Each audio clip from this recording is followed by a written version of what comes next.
Welcome back, everyone, to the Deadlock Air channel. We are here with the Aurora Deadlock Masters, and I'm here with two beautiful gentlemen to my left. Hello, guys. Hello, Hello. We Hi. return once again for the Deadlock Masters. Day number 28 of the Deadlock Masters. We are 27 half games in. Just kidding. We actually managed to tidy up two of our games yesterday, two best of threes, and we're heading into our grand finals and third place decider today. So it all kicks off and all finishes on this last day. Yeah, this is what it's been building up to, right? Obviously, yesterday was super smooth as well, which was cool. We had the one groundbreaking moment, Dan, where we all learned about the power-up exploit that I think everyone in the community knows about now, but that was a revelation. Had the rejuve steal as well. There were some highlights. Yesterday was cool. No, there were some crazy moments. Could actually talk about them very quickly, fill in the stream, talk to them about the kind of big moments that we saw yesterday. Blank, do you want to kick us off for that? Yeah, I think for yesterday, the big one was definitely Team Michaelis being about 50k souls ahead by the end of the game, which was sort of insane. I think that was the second game that we saw. First game was a lot closer, a lot tighter, and then we saw quite a few picks be able to go through for Team Michaelis that were just opened up on the side of Team Sunset, which is kind of sad, but again, it was nice to see also Michaelis' Vindicta into Mystic Shot, Rapid Recharge, Improved Burst, all this kind of stuff, fully speccing into the Crow and Assassinate build. Fun stuff, very, very fun stuff. For sure. I do think that Sunset played a really good game. It was just a bit unfortunate that KLS is one of the best players in the world right now at Deadlock as far as we know. And it was really, really cool watching him play. So we're going to get to see more of that today. Jacky, what do you make of all this? I think we just saw a lot of the good things we were looking for going into yesterday, right? We were able to see so much skill expression in terms of individuals, even when they're not on maybe their preferred hero picks, popping off, making the most of it, having some sick individual plays. A lot of brawling. They were scrappy games yesterday. Although it was such a large lead in the second semi-final for Team Michaelis, they were scrapping it out. So the team fights were there. We saw a lot of highlight moments.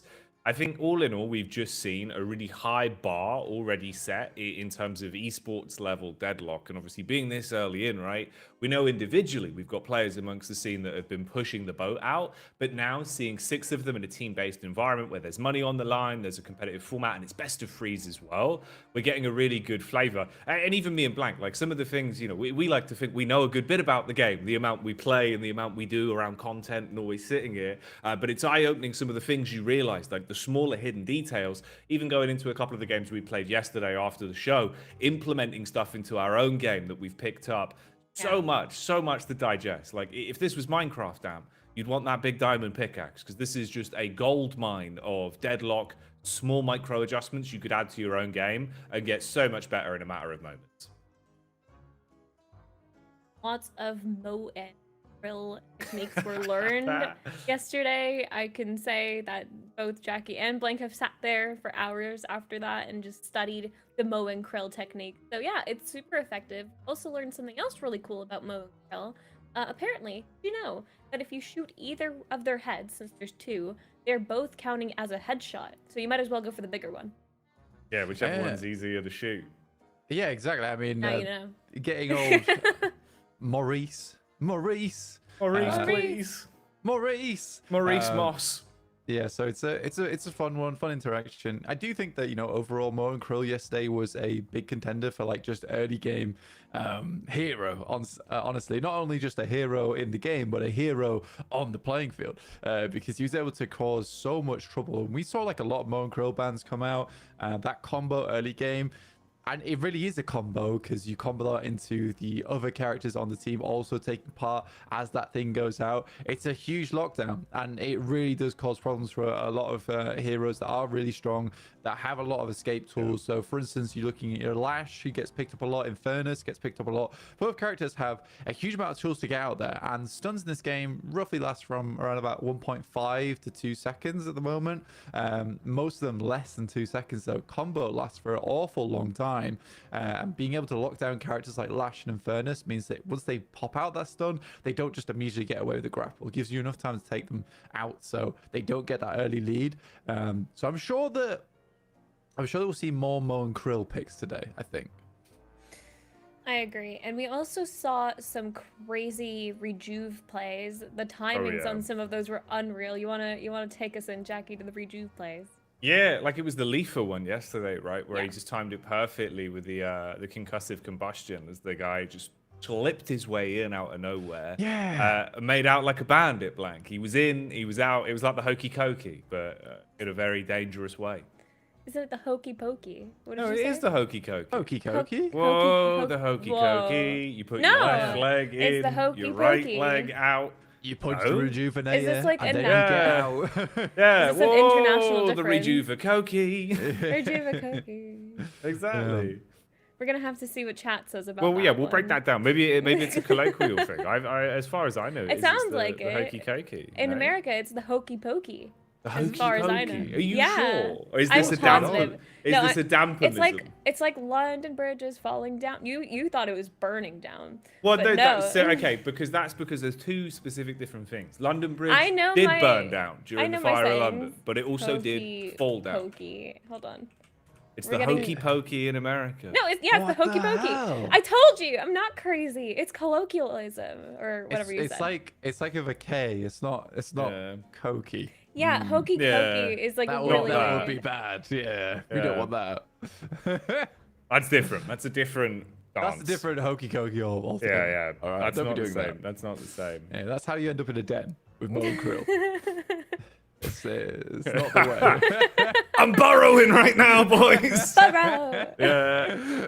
Oh, the mighty shrew. You know what will be sick, by the way? I just derail everything immediately, right? I was thinking about this earlier when I was... No, not even that, but yes, also very much that. I was looking at Mo and Krill today when I was making a video about it, and I was just thinking, the amount of different skin opportunities you're going to have for Mo and Krill, it's going to go hard. Like, you could be riding on a massive Yorkshire Terrier, like all sorts of stuff. Yeah. You know what I mean? True, yeah. No, you're right. You're right. I need skins real soon, and my wallet is really thanking me that Deadlock does not have skins yet, but I need them immediately. You're keen I'm for real the keen. Mo and Krill skins. I'm real keen. I've for heard Mo that and Krill. from a lot of people, like not just Mo and Krill related, but you know, all sorts. Everyone wants cosmetics for Deadlock, and the game's not even out yet. Like, Yeah. everyone just wants cosmetics, and I personally can't wait for them either. I want to be, riding on a large pig with like a small bunny rabbit on the back. Yeah. That would be great. I'd enjoy that so much. Can you imagine? They do a collaboration with the movie Babe. You can be a talking pig. That'd be wild. Like, you I'd imagine like that? to be I- a gnome. I also think we Ooh, need the Steam yeah. Happy for 7 easily. Steam Happy 7 was big. You know, hey, look, Dead Slork Intel leaked that one ahead of time, Blank. So to get over true. there, keep in the know. The rank number 1 Slork, he knows what's up. He's got his finger on the pulse. Yeah, man. I mean, to be honest with you, skins probably not happening for some time. No. Probably They not. have been- Yeah, they have probably been not. Probably teased. not. They have been teased that they exist. They Yeah. exist. Yeah. They will exist in the future in some We- capacity. We can And tease we have that a some little bit, ideas. actually. Yeah, I was gonna say though, like we went in, but like in depth on a lot of this. So much so that we're probably gonna have to do another podcast on it. But we have a special edition of the Dead Air podcast that's coming up Yeah. soon with Lamarite. Obviously, if you're familiar with the modding community in Deadlock, he's been around since the beginning, doing it all. He never stops. He's always modding, always making stuff. Always modding this guy. We went in deep with Lamarite. So there's a lot of stuff we found out and that he was showing us that we're going to show off and probably make that a two-parter, do another one later on down the line because there was so much to talk about with him. Yeah, it was an incredible amount of like information that he kind of just dropped on us. Yeah, he opened a sack like Santa Claus and just went here. Yeah, and like not even in like a small way. It was just a case of he just opened up like the treasure trove. Yeah. I don't know how it happened. But you'll be able to look forward to that in a podcast in the future. So make sure that you subscribe to the Deadlock channel on YouTube, on Twitter, on Spotify, wherever we are, to make sure that you catch that episode. Because it does Yeah. sound really cool, actually. Hey, there he is. It's Lamorite himself. Oh my He's god, in is the he? chat. He's in There chat. he Hi, is. Limerite. Yeah. Welcome. Hello. Hello, There you go. the man of the The hour. original Yapper. There he is. I've given him the buff. Big Oh. Is he a Lamorite. He mod? deserves Yay! it. An Limerite important is part of the a Deadlock mod for community sure. himself. A modder and a mod. Currently making custom HUDs and playing as unreleased characters at 5 a.m. That's the Lamorite lifestyle. Yeah, I open up Deadlock and I just see Lamorite just popping up playing Deadlock over and over and over again. I'm like, why is he closing and reopening the game all the time? Then I realize he's reopening different builds of the game over several different periods. So, Yeah. well No, this done, guy's Lamorite. insane. Well done. It's what always cracks me up as well, because normally when you open like Steam, you look on Deadlock and it's like, oh, playing Ivy, playing Lash. You see Lamorite and you're just like, what? Porygon Z? How's he playing this? Who Like, is what's it? what's Who he is doing? Like, yeah, what's he up to now? Blows my mind. It Oh, blows that's my mind. brilliant. It's fun though. Either way, talking a little bit more about the tournament, because I think so far we have seen some like really high level plays, Yeah. and it has been interesting. One thing that I went back on yesterday and had a look at was Divine Barrier. Oh, yeah. Still quite strong, honestly, and I think the majority of like heavy DPS characters were using it. So for instance, your Wraiths, Leafa was using it on Wraiths and he looked really good on the Wraith yesterday. You saw even Michaelis picking it up on Vindicta, and it was honestly so strong in terms of like preventing potential bursts. So it sort of was the side option for a DPS hero to debuff Reducer, because it still gave them that like dueling potential of having Divine Barriers, just pop it out in a fight and just win that trade. But it also meant that if you ever got Afflicted or you ever got Infernus on the Afterburn, you could use Divine Barriers to save yourself at the last moment before it would tick you down. And Infernus kind of turns around, puts the sunglasses on, walks away, and then turns around like, why is he not dead? It's the Divine Barrier. Spirit Shield saved alive. So I think Divine Barrier is going to be something you see a lot more in your public matches after watching these games here for the Aurora Masters. It's so cool. Sorry to interrupt you, but do we know what Divine Barrier is in the Google, like in the translate thing? Oh, what it got translated What to is when it Lamorite translated put to? everything foo 5 times. Sorry, I'm I'm so not. I'd have to curious. dig up the image. I would No, expect it would off be the top like... of my head, I can't remember, but we can But check that would be funny. Okay, sorry. I'll pull that up at some point later. You were trying to if have, like, I a had it on serious hand, it would have been analysis. funny. Yeah. For anyone that doesn't know, that's another Lamorite special. He put all of the items through Google Translate 5 times, one after another, and we read them out. We had a look at some of them. They were instant classic. I think weight loss product was one of my favorite loss items product. that we got back. That was funny. Yeah. I like Tesla balls. Those were Tesla lovely. balls was good. Yeah. Bit Tesla balls balls. is big. Yeah, Bit we balls enjoy as well. Bit balls, quick visits. Quick there visits. There was a fire. Is it a burst fire? There was That a fire. very good. There was a fire. That was very good. Yeah, that was strong. That was strong. Okay. We can have a look as well at the bracket overall. Sure. Give a bit of a recap of how things have taken us up to this point in the event. I was going to say as well, everyone, we are just waiting on information about the game, keeping you busy in the meantime with some sort of pre-game chatter. So as soon as we know information, we will be sure to relay that to you guys.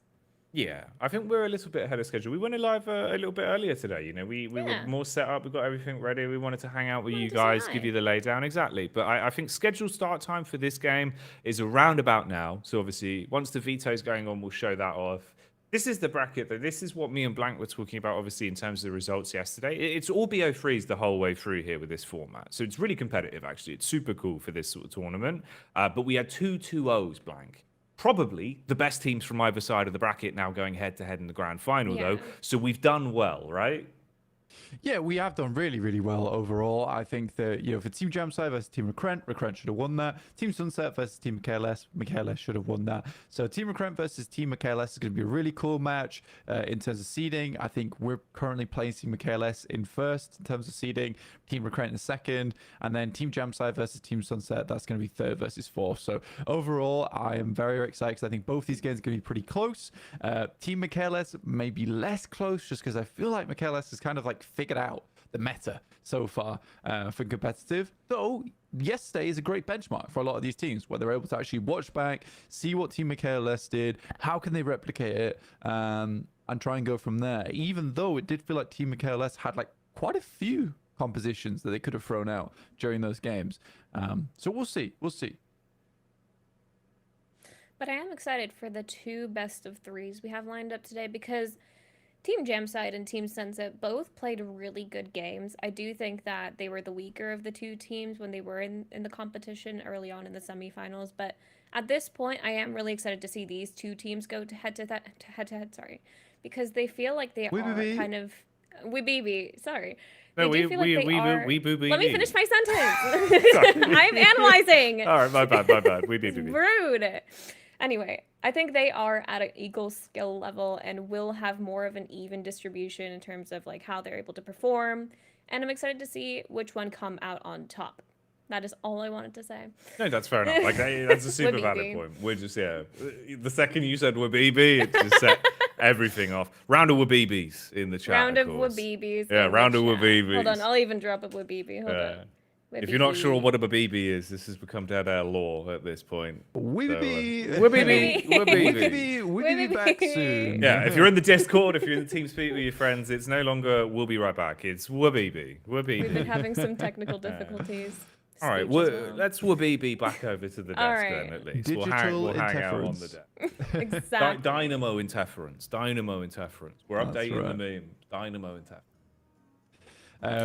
Right. Yeah, overall, I think that there were some picks that I enjoyed more than others yesterday, and I think some of those, the Shiv honestly was strong, but it wasn't the one that impressed me the most. Right. I think it was Team Jamside versus Team Recren. Recren, can't remember exactly who played it, but their Yamato was unbelievable. Yeah. And there was so much damage coming out from that Yamato, and it was kind of scary. And I sort of enjoyed the fact that it was never a case of fully charging the power slash either. It was a lot of using it as poke and lane, because I personally, I'm like, right, well, it's not worth it if I don't get the full power slash off, or at least close to. But a lot of times we were just getting like half power slashes and just making sure they went off, and it was on a short enough cooldown where that was sort of becoming a big problem in the lane. So Yamato has been a fun one we watched. We've already talked about Mo and Krill. I think Lash has seen a lot of play, but has seen a lot of play where it wasn't as useful as others. For instance, Team Recrent versus Team Jamside. Team Recrent did field Lash there on Zander, and Zander actually got a huge amount of value off his Lash in the early game, considering his team was more geared towards that late game. He had to be that guy that got the team further in towards that mid game at a more equal footing, and he did exactly that. And we've also seen some very bad Lash plays where they got dumpstered in lane and weren't able to do too much. And you can see like the two ends of things there of the spectrum, where you have good Lash can really change the pace and the dynamic of an early game, and not so great Lash that maybe gets shut down, or maybe not even a not so great Lash, but maybe just outplayed, shut down in the early game, really kind of hampers the team, because you can no longer make those aggressive plays with impunity. Right, and even in terms of like how people have been playing characters, Lash is a great example, but we can bring it back to Yamato as well. That second match we saw, compared to the first Yamato, was just night and day. Second match was just sad, just getting obliterated by Mo and Krill. And the first Yamato was just, how do you play like that? It was insane to watch, just absolute moves coming out. And it is crazy to see the skill difference in terms of how some people can play characters compared to others. Yeah, I think especially as well like with the hero compositions, or how much of a difference it can make, right? When Mo and Krill's in play, just with the disarm from the combo, of how annoying it can be, where you can't really get out as easily on Yamato, and it does kind of cause nightmare scenarios for you. But yeah, that was one where more than anything, it just felt like the longer the day went on yesterday, especially with the KLS series, they just dominated. Like that second matchup, they absolutely bullied them in lane. It didn't feel like there was a single lane matchup that was won. Had control of the whole game in maybe 9 minutes of the opening laning phase. It just felt like they had already kind of tipped the iceberg too far. You finished that with something absolutely ridiculous. Like I think it was in the region of a 40 to 50k soul lead by the end of that game, where we just sat there gobsmacked, like, all right, they're snowballing, and then there is being an avalanche. Yeah, I think that one of the curious things was definitely like watching Listic play against Mo and Krill, and watching, I think it was Team Sunset play Shiv into Mo and Krill. I think it was Piggy versus that Shiv in that moment, because Listic on his Shiv absolutely dominated the lane, and I think that was more of a case of a misunderstanding on how to play the Krill, because he just wasn't pushed up over towards the little gravestone area that's in front of the Guardian, where you can get the full scorn off onto all the creeps, just keeps you fully alive, and then you're hitting the disarm on your opponent, and it is just a case of stopping that Shiv from being able to do anything in lane. But if you give him a little bit of space, which Listic certainly was given there, then Mo and Krill doesn't become that lane bully on the solo lane, because that's where he really does thrive, is on a solo lane where you can get a huge heal off the back of those troopers. If you reverse his 2, then the damage and the trades that you're going to take, you can't really play that far up to the tower. So I think he does absolutely shine in a solo lane, but still outplayable, as we saw from Listic. No, 100%. But just for anyone asking as well, by the way, I see a little bit of rumblings about what's going on. Yeah, we haven't missed anything.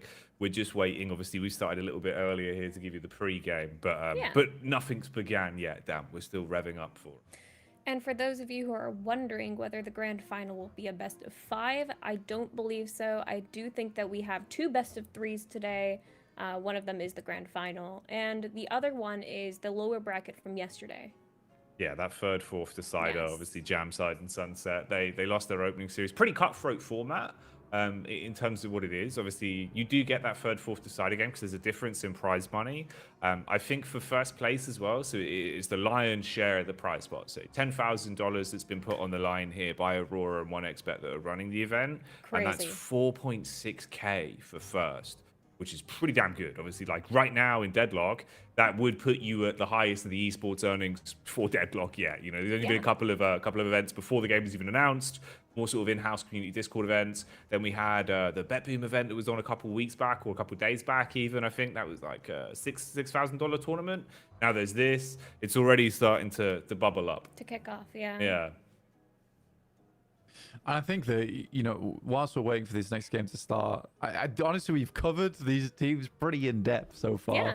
I mean, we could just chat, to be Well, if you want, I'm thinking we can do that. If you want to give it a quick, NVM. Okay, I'm going to go ahead and throw you to the caster shop. So everyone, please remember, as you watch this, this is the official English restream. So not broadcast, restream. We are not in charge of the quality. We are just getting what we get and giving it to you guys with English commentary. So please remember that as we go into the game. And Blank and Jacky, please take us away. Yeah, let's head on over. Let's see what we're going to get then in terms of the veto for this one. And then we'll set things up. So first things first. Viscous, banned out. And Dynamo, down and out. Kelvin and Abrams, first 2 picks. Nothing too crazy, Blank. Nothing too crazy. No, I mean, Viscous getting banned out alongside with Dynamo is kind of, it makes sense to me. Reverse Team Sunset versus Team Gemside, so we're starting with our lower bracket first. Abrams into Shiv, pretty good first picks here from both teams. I mean, Kelvin into Lash is very nice. We'll see what our third picks are going to be as we head into our second ban from both teams. So we get 2 first bans right off the gate. Both teams pick 3, and then you get your second bans coming through. So just waiting for Team Sunset, what they decide to go on. Head over towards the Vindicta, a little bit more of that high ground coverage. Picking that into a Lash, though, is sort of curious, as well as the Kelvin being able to slow you down. Haze ban from Team Sunset. Really feel like this is a huge problem. Interesting. I wonder what Jamside will ban here. Pocket. Makes sense. Okay. So they want to just be staying in the fight for a long, long time. And I guess we're playing with Kelvin, Lash, and Seven. With a lot of the life still there, you don't really want to get afflicted too early. Yeah, it makes sense. Slightly more targeted bans. Have a quick pause on your feed for a sec as well. You got your pocket pick slightly quicker than mine. I think we're a little bit off sync. So we'll slow that down ever so slightly. We can sync him up when we get in game just to be sure everything's smooth as butter. But yeah, obviously for anyone just joining us as well, this is the third, fourth decider matchup. We're currently in the veto for this one. Still a BO3. BO3's the whole way through, and we've got on our first rounds of bans. So Viscous out of play, Pocket gone, Dynamo and Haze both down and out. Mo and Krill and Warden going to be picked up for the penultimate picks for either team. Just waiting on the completion of the comp. All right, Infernus coming in for Team Sunset. Yeah, it's strong. Actually ends up being quite a strong composition for Team Sunset. The only issue I see here is there's not a true initiator for the squad. With Infernus, maybe able to run in with the combustive concussion, potentially get Mo and Krill on the combo in the front line. But I really just feel like it's going to have to be Abrams opening the way for the squad. As Team Gemside plays something a little bit more defensive, I would say. You know, they'll back it up, keep poking you down. Lady Geist, as we know, is a terror in team fights, being able to throw out that bomb so often, get a lot of damage out. And even once you get that T5 into it, leaving that corrupted zone in the path, that's going to cause some problems for Team Sunset, I imagine. So this is more of a turtle team coming through from Team Jamside with some good openers with Lash and Kelvin, being able to make way and have good chase potential with the Yamato on that flying kick, as well as Kelvin slowing them down to 80% with the Arctic Beam. I'm curious. I'm very, very curious to how this one goes out, because I think both teams have created two fairly competent compositions. 100%, dude. I think we've done well here, again, in terms of the pickups. Obviously, we had some interesting maneuvers with some of the picks that came out from Jamside before. It felt like there was maybe a bit of over gambling in terms of the individuals rather than the team comp. When that didn't work, when you weren't able to win your lane matchups, it just didn't build to a good late game. Here, you've got something a little bit more sustainable. Should be a pretty nice actual head-to-head on this one. We'll see, obviously, where the divide is. We get a benchmark between these two now in terms of who's going to be our third-seeded team on exit of the tournament here in day 2, and who's actually going to be able to walk away with a little bit more cash in the back pocket off of Aurora Deadlock Masters 1. Also, just to see how many more teams are going to be implementing the sheer speed in which we're getting these, 4, 5 sort of that kind of time earn carries now with the Kelvin Ice Path into support of someone else. Like, we were bringing that straight into all our games yesterday, blowing everyone's minds. Like, just how good that can be for the earn rotates, bro. It's insane. Yeah, it's really good. I think for Team Jamside, potential for the earn is a lot higher than Team Sunsets. I mean, you don't really have anyone that can run it very quickly. So it will be interesting how this one plays out. I mean, Mo and Krill can bury once he hits that burrow. Not bury. Bury. You've got to get there quickly. Bury! Bury them now. No, you can burrow on that T5, which will give him the increased move speed, and I think you can pop that before hitting the earn anyway. But that'll only get you around about a quarter of the way there. So Team Jamside might have better control over the earn. They'll be able to use that to leverage more macro control around the map. I think that is something that people are starting to realize a lot more, that you sort of need someone that can run the earn quite quickly, purely just for macro purposes, right? You know, you hold the earn inside base whilst the other team congregates around the earn handing point. You push the other side of the map, which has been happening fairly frequently. Again, I am interested to how this one goes down. Be curious to see who Shiv is pit up against on Team Jam side, and who they decide they'll send him on over to. I mean, if I was a gambling man, I would probably send Shiv versus the Kelvin, potentially, just to keep him at bay, or maybe even the 7 just to poke him down and keep him out of lane, sending those lightning balls across, clearing the waves quickly, and not allowing to have that pressure on the front line, because Shiv does need to get close, right? He does need to get close to do that damage. It used to be a case where the daggers would be the thing that really melted you in lane, but now it's more the slice and dice. That's where the big damage comes from, especially when he hits his ult. 3k is his big power spike, because then suddenly you're getting double slice and dices, where you get the after image that passes through too. So if you get hit by 2 of those in lane after 3k, that hurts, man. That really does hurt. Yeah, you're just going to be hit with an absolute wallop, mate. And something as well that I think we saw being a consistent trend yesterday.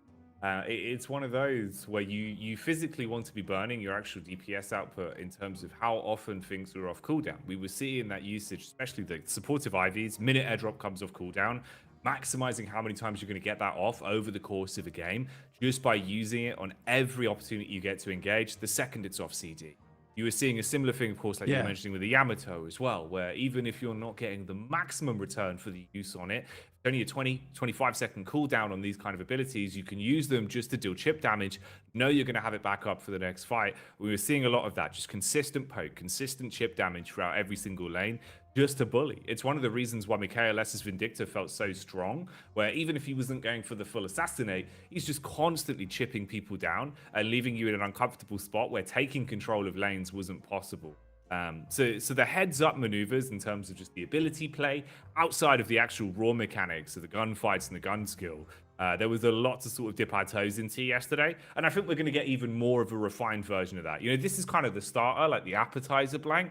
We've got that big main course at the end with the dessert as well, right? The Recurrent versus Michaelis game.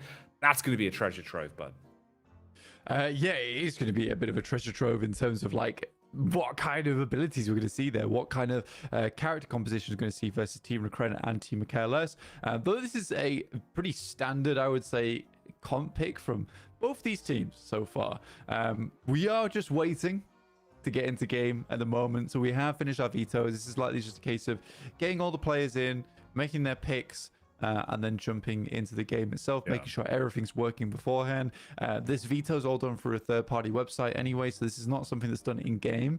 So there is like a slight delay in between this happening and the game starting. It's also figuring out in terms of the comps as well, who's actually playing who, because I believe the way they've done it with the rule set as well is obviously you do the veto, but there's no preset picks. Everyone then gets the choice of those 6 heroes based on who you'd like to play that way. So everyone gets who they would actually want to play in terms of the lane matchups as well. And then obviously just decide lanes amongst the team. Takes a little bit more setup than it would otherwise. Obviously, no custom lobby settings, everything just being done in the old school way, mate. Private servers, getting it going, an admin sitting there sweating, going, please work. please. But yeah, so again, I think for Team Gemside, the Yamato is going to be a big pick here for them. Has like a lot of damage early on, and it's sort of one of those things where Yamato can become really problematic if she gets ahead. I think with Wraith and Vindicta and in fairness, you can be a little bit squishy early on. Like a Yamato could cause absolute havoc, and they do have this nice transition into that late game, Jacky, with the Warden and the Lady Geist. I'm really glad we actually get a Geist pick out of this as well, because it's felt like there's been opportunities where Geist has been banned out when you'd like to see her in play. But we can come back talking about that later, mate. It looks like we are finally in position to slip into the game then. So let's check this out. We can kick off the day here. Start things blank as we slip into the action. Do you have audio on your feed? Do I have audio? Yeah, I have no game sound. Do you have game sound? I don't know. It's paused right now. Doesn't seem like there's any game sound. All right. We'll see. We'll see. Hopefully that gets fixed. But yeah, I like that from Infernus. There's no one in my lane. No, I am coming. It was a strat. It was a strat. Yeah, which just makes absolute sense because they sent the Moe and Krill versus the Warden, which makes sense. His is a lot of chip damage from the flask itself in lane, but you can heal a lot of that back up again using Scorn. So Moe and Krill into Warden's pretty good. Just worry that he'll get caught off by the Binding Word potentially. So Warden's playing extremely aggressive right now. Does not want to let the Moe and Krill get him underneath Guardian, which is not where you want to be playing versus the Mole Man. Don't mess with the Mole Man. You don't want to deal with what he'll be bringing out. I'll relay over to the organizers. We've got sound issues. Hopefully see if we can get that fixed up as well. Right now, it's a bit of a deaf cast. I can always do the game sounds for you if you'd like. We can do it that way, Blank. We could do. All right. There we go. What do you think about that? More of a... Do you like that? Do you like that? That was the crow. Yeah, that was good. It seems like a really good, accurate one. You get the slide sound in as well. Yeah. What time are you on? What's your timer on? In-game time is at 1:58, 1:59, 2 minutes, 2:01, 2:02, all right, 2:04. let's go. We synced up? All right, let's now. get it. Hopefully we get game easy. sound, but for now, we'll roll with the punches and see what we got. But that was pretty smooth, mate. Sync that up right quick. Here we are anyway, though, into the action. We are properly live on this one. Laning phase underway. See what we'll get off the back of this as the card tricks are being dealt. Cheeky clear around the corner in case anyone was pushed up close as well. Use that as a bit of poke to try and get the info. Geist on maneuver, looking to get a bit of damage out as well. taking a bit of a beating on this. Ball's quite far back. Bomb's Yeah. actually going to chunk you as well. Wow, that hurts. That really does hurt. Binding word over towards the Mo and Krill. Just about almost escapes from it, but it goes off just in time. Maybe next pickup will be the Mystic Burst here from the Warden. I can't believe you got that Scorn off, actually. It was right on the edge. More stuns going over towards this lane. This is a horrendous lane to go into, by the way. I do really feel sorry for both Yonder, I Wonder, and Together playing against this lane. You know, Seven and Lady Geist, the lane clear is unbelievably strong, as well as the fact that you're constantly getting poked either by Power Surge or you're getting poked out by the bomb that's been sent through from Lady Geist. That's a tough lane to play, and it's really going to limit the Abrams as well, Jacky. Yeah, it makes your life a whole lot harder, especially early in on this one. Ooh. Curious to see how good things are going to be going for Vindicta over the flow of the game as well. We saw some high-tier Vindicta gameplay yesterday. At the minute, though, it's problematic over towards the York side. You put pressure on Mo and Krill, bring him down quite low. Nice slide round the back to stay in lane. Warden hard commits to the fight. You get the parry off into the burrow. See you later. I'm surprised he didn't go for the kill there. I guess he just wants to secure himself getting out, worried that if he tries to go for the double punch, he was a little bit late on it anyway. But great parry start things off. He gets back in lane, binding word once again. An extra regen is just going to keep this Warden pumping in lane now. Yamato, on the other hand, head over towards BRS on the side of Team Jam side. We did miss out on the kill on Lady Geist that came through, and Prestige actually takes down Hydration there, so Hydration stays in lane a little bit too long. But yeah, we saw the kill go over towards Lady Geist, Jacky, as both the guys from Yonder I Wonder as well as Together got very aggressive over on that side of the map.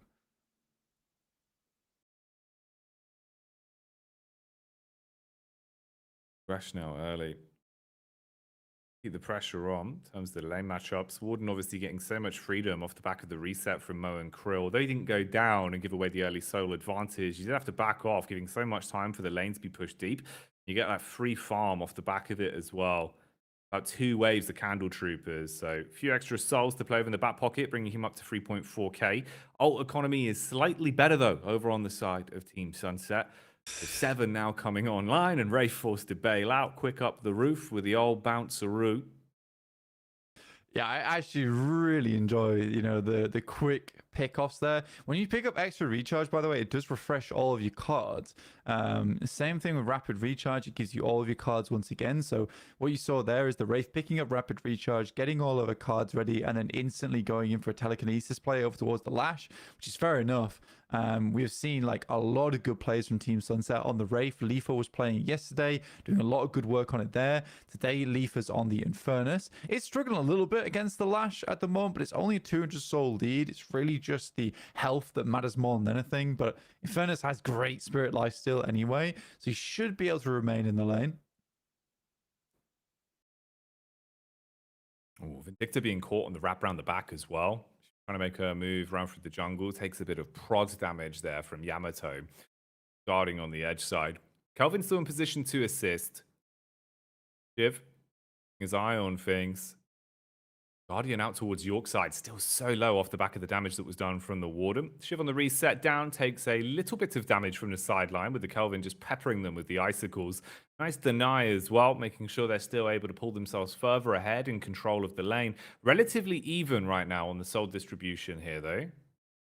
Yeah, we're not far ahead on either side of things at the moment. I don't think any lane is winning that much harder, but yeah, that's the problem going to Yamato. When you're playing a Vindicta, instant shadow transformation. That is a very, very good move there coming through from the Yamato, from BRS. Makes a lot of sense to go for that, considering that you're assuming that the Mo and Krill is coming into combo. An early shadow transformation, give yourself the unstoppable. Great play. I actually really appreciate that. And the Mo and Krill leaves the lane long enough for Warden Prestige to pick up the tower. Finally gets what he wanted there. So not only the free farm that you've been taking consistently, Brillius is at least on the move back around.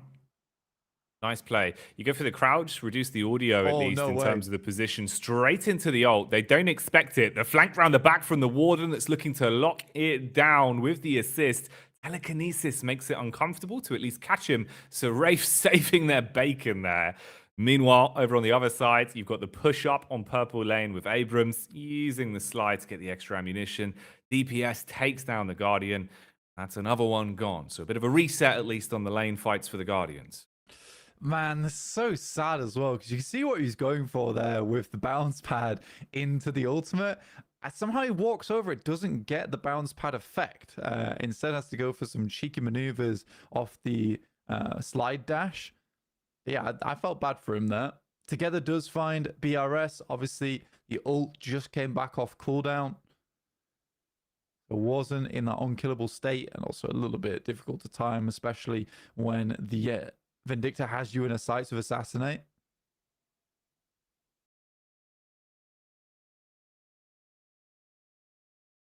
He's being able to trade off back on the Guardians.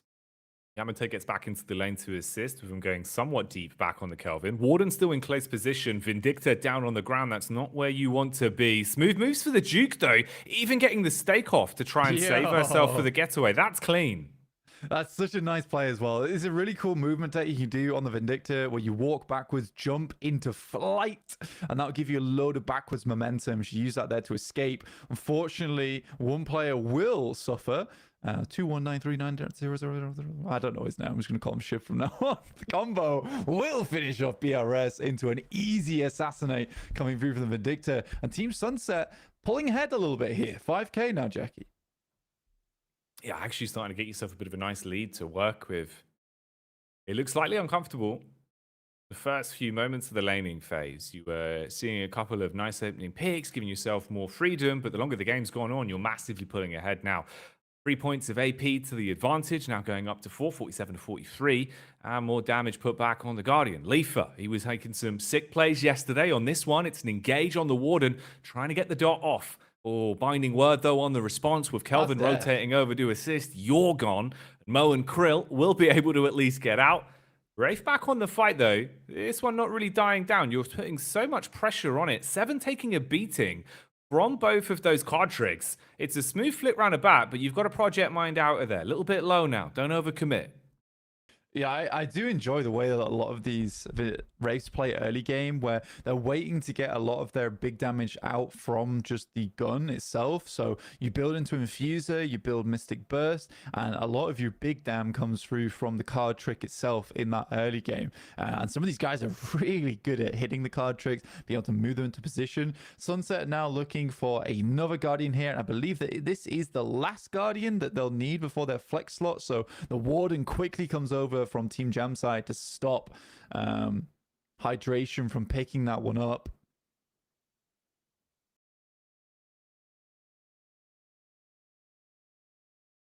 Coming on the wrap round the back. Dolan's on the move. Going for the little peek over the top here. It's a slight awkward angle on top of the dumpsters so you can get clear line of sight, but just make it a headshot back onto you. So it's far more awkward. Abrams does get the soul drop off. That's going to be the earn delivered. Charge doesn't go too great for him, though. Escape round the corner. He's going to be trapped in the ice as the dome comes up. Seismic impact into the slam down. And Kelvin is taken out. Yeah, pretty easy and smooth moves there coming through from Yonder, I wonder. Leafer once again going for something else, but some quick movements. The grapple off the top, looking like Muhammad Ali right now, and almost escapes, but not before the assassinate once again comes in through from Together, who's been hitting some nasty shots this game. Want to get that quick rotate off as well with all the pressure you've now put on lane. You know his player stat there. You've drawn their attention round towards Orchard side. They were hoping to scatter black onto blue and see if they can push that up. Start to make some moves up on Boulevard and put more pressure on either one of the walkers. So you've got to split your attention between these lanes. Abram, in the meantime, you're going deep on York as well.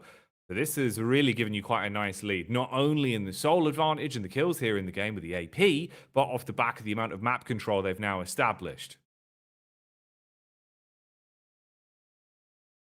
I mean, they were desperately trying to look for the blue player, right? Heading over towards that Guardian trying to pick up their final flex slot, but not quite able to make it happen. Torment Pulse, Divine Barrier already there for the moment. Krill just picked up Healing Booster as well, so that Scorn's going to be healing from even more. That should just make him pretty tanky, honestly, at this point in time. And here's the full push, but quickly into the combo and the telekinesis. They hated that guy. Yeah, that is brutal, mate. Unlucky for Geist. Seems like she finally has passed away. Goes down on that one. Yamato sneaking up in through the back. You're going to go instantly into the ult and try and put the pressure on with the shadow form. Nice bit of chip damage back. So the Wraith got to give up the space that was being taken. With both of them just looking to dogpile and get burst damage off onto the Walker. Yamato at least saving the lane for now and stopping them from getting round and being able to deal damage with the creep wave they had there.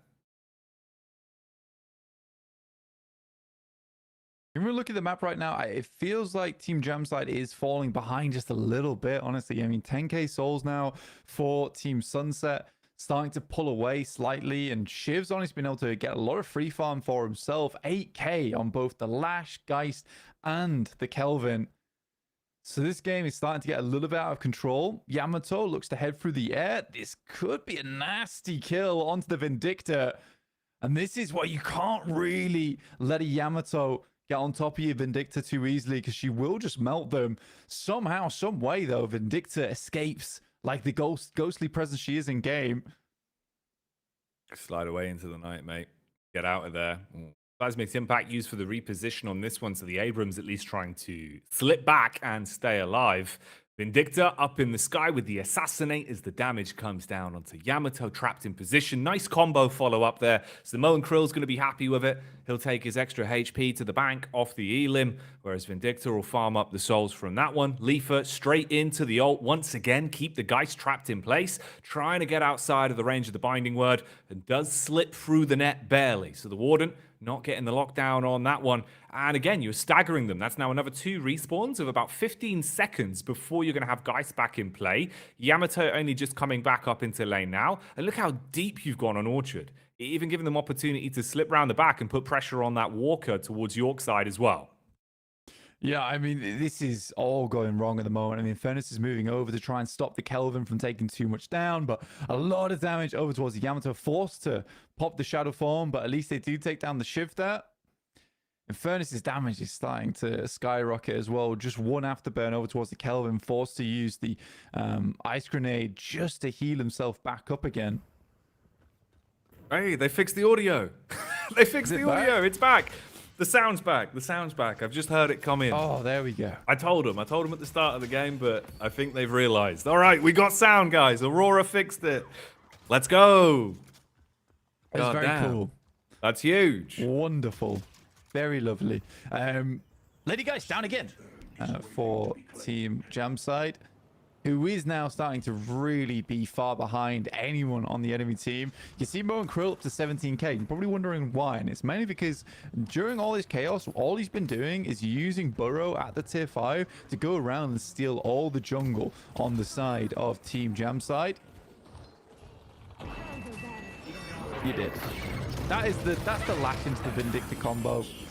Kind of a struggle bus. You've not much you can do about it once you hit flight. If he gets the ult off onto you, you're dead. You're a squishy character.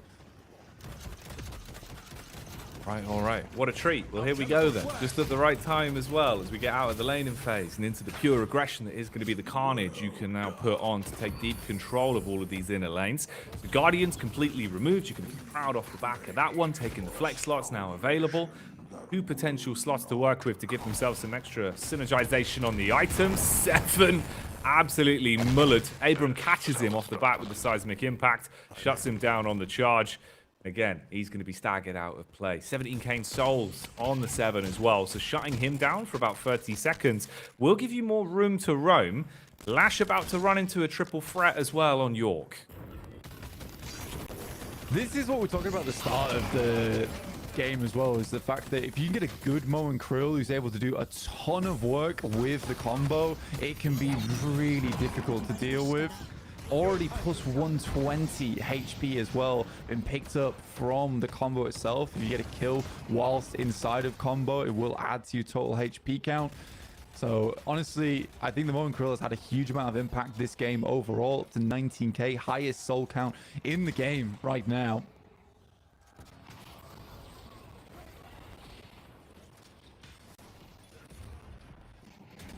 Vindicta using a punch to reposition in air with a slight drag. You get off the back of it, stake down into the alleyway as well to attempt to stop them. It's going to be hydration with the backup of Shiv finding the double E limb. Calvin's the only one that slips his way out, but that's barely. Shiv got the reset on the ultimate, so you're able to finally execute. Vindicta still just harassing. And Shiv, from the reset of the ult again, chains them together for a second takedown on that. Oh, mate, that's nearly the full wipe across the board. 3-2 in terms of the battle of attrition. So Vindicta with a backup of Shiv, hard committing onto York. Your Walker's gone. Geist gets staggered so much further off as well from the rest of their respawns. That's 30 seconds of downtime on her. That's a hell of a cleanup from the team fight, Blank. Yeah, and honestly, at this point in time, all we're doing is just cleaning up the walkers, just taking out as many as we can. It's just one more over towards blue lane now, and that will be your third flex slot accrued. Sort of unfortunate the way it has gone here for Team Jamside, and I think that if I look at Team Sunset, it has just been very interesting the way they played, because they have so much lockdown potential with telekinesis, shoulder charge, combustive concussion, even just the Moan Crow combo. It's very hard to get away from, and it does open up for things like Shiv being able to get that slice and dice through all of them. Vindicta to line up pretty easy assassinates, which seems like she needed, considering that last POV we had 3 missed assassinates in a row. Yeah, it wasn't quite on the money with the quick flicks. But it didn't matter, though, with at least Shiv being able to chain those ultimates together, dude. Constantly getting them off with the tier 3 on the reset. So you're just farming. Back-to-back pickups on that. Left him in a position where he had so much damage output. Again here, Geist is unable to make any kind of getaway attempt. Telekinesis just ruins your life there. So the Wraith continuing to proving to be a very useful pickup. Snipe off the back, going to assist Shiv for the execute on the Kelvin. It could be pretty tasty if you can follow up on it. It's nice damage output. Or Lash with the response back in as well. It might be flip-flopping a bit here. Maybe you can turn the tides on this one. Yeah, I mean, this is the big opportunity now for Team Jamside, but they are just so far ahead, and the damage is coming through thick and fast. Flog to get some kind of heal. But these are the base guardians going down, and it just feels at this stage of the game that Team Sunset can just keep on pushing. This is huge. You've got so much control to work with. There's the deep swing as well from the Shiv. Ooh, cooldown though on the ult. That's not going to be off. It's all down to the raw firepower. Kelvin looks to harass. Nice blink up on the top at least to keep him busy. So pressure's on. You want to take down those shrines. Roam over to the other side. Vindicta up in the skies, continuously pelting them as well. You're taking damage from the back with the inner base guardians, making it a little bit more awkward. But both shrines eliminated and the patron getting peppered. I mean, it's kind of awesome at the moment watching Team Sunset here, because it did look sort of like child's play for Team KLS versus them. But even in my mind, watching them, they didn't look like a bad team. And now it's a nice benchmark watching them go against Team Jamside, because Team Sunset certainly does look like a very strong team. Up now 30k souls with their 4th flex slot, I believe, off the back of that. I think they got 2 of the shrines there. So this game is now just a case of probably a fight for mid-boss, potentially a bait on mid-boss, and then go from there. And I think that the guys over on Team Jamside realize this, and if they can pick this up at the downtime, which they have quite a bit, they'll be able to secure it with the Kelvin, Ice Dome. No one will be able to come in and steal. Ooh. Yeah, I was looking at the posturing there from the Infernus. You could see he does have the concussive combustion. I was thinking maybe there's a chance for the slip in with the timing. Not going to look great, though, in the push. And, of course, with Kelvin at least having his ult, even if you went for it, it would have to be so rough for them with a bit of a mess up on the inputs. Not going to work out. So they not only get the pickup back onto Infernus, you get Rejuve to work with. Obviously, pressure's on, though. This is a position now where you have to get so much done off the back of this mid-boss into Rejuve. I think, honestly, the issue is for Team Jamside is that picks can come off quick and fast here for Team Sunset. I think they have a very pick-heavy type of composition, so they just need to stagger, really, on the side of Team Sunset. But the urn being picked up here. Now, are they going to bait this across the other side of the map, try and pick up a walker off the back of it? See Lash here pushing over towards purple lane. And there is posturing going on. I think Team Sunset is putting more stock over towards their walkers than they are the urn, and that's fair enough.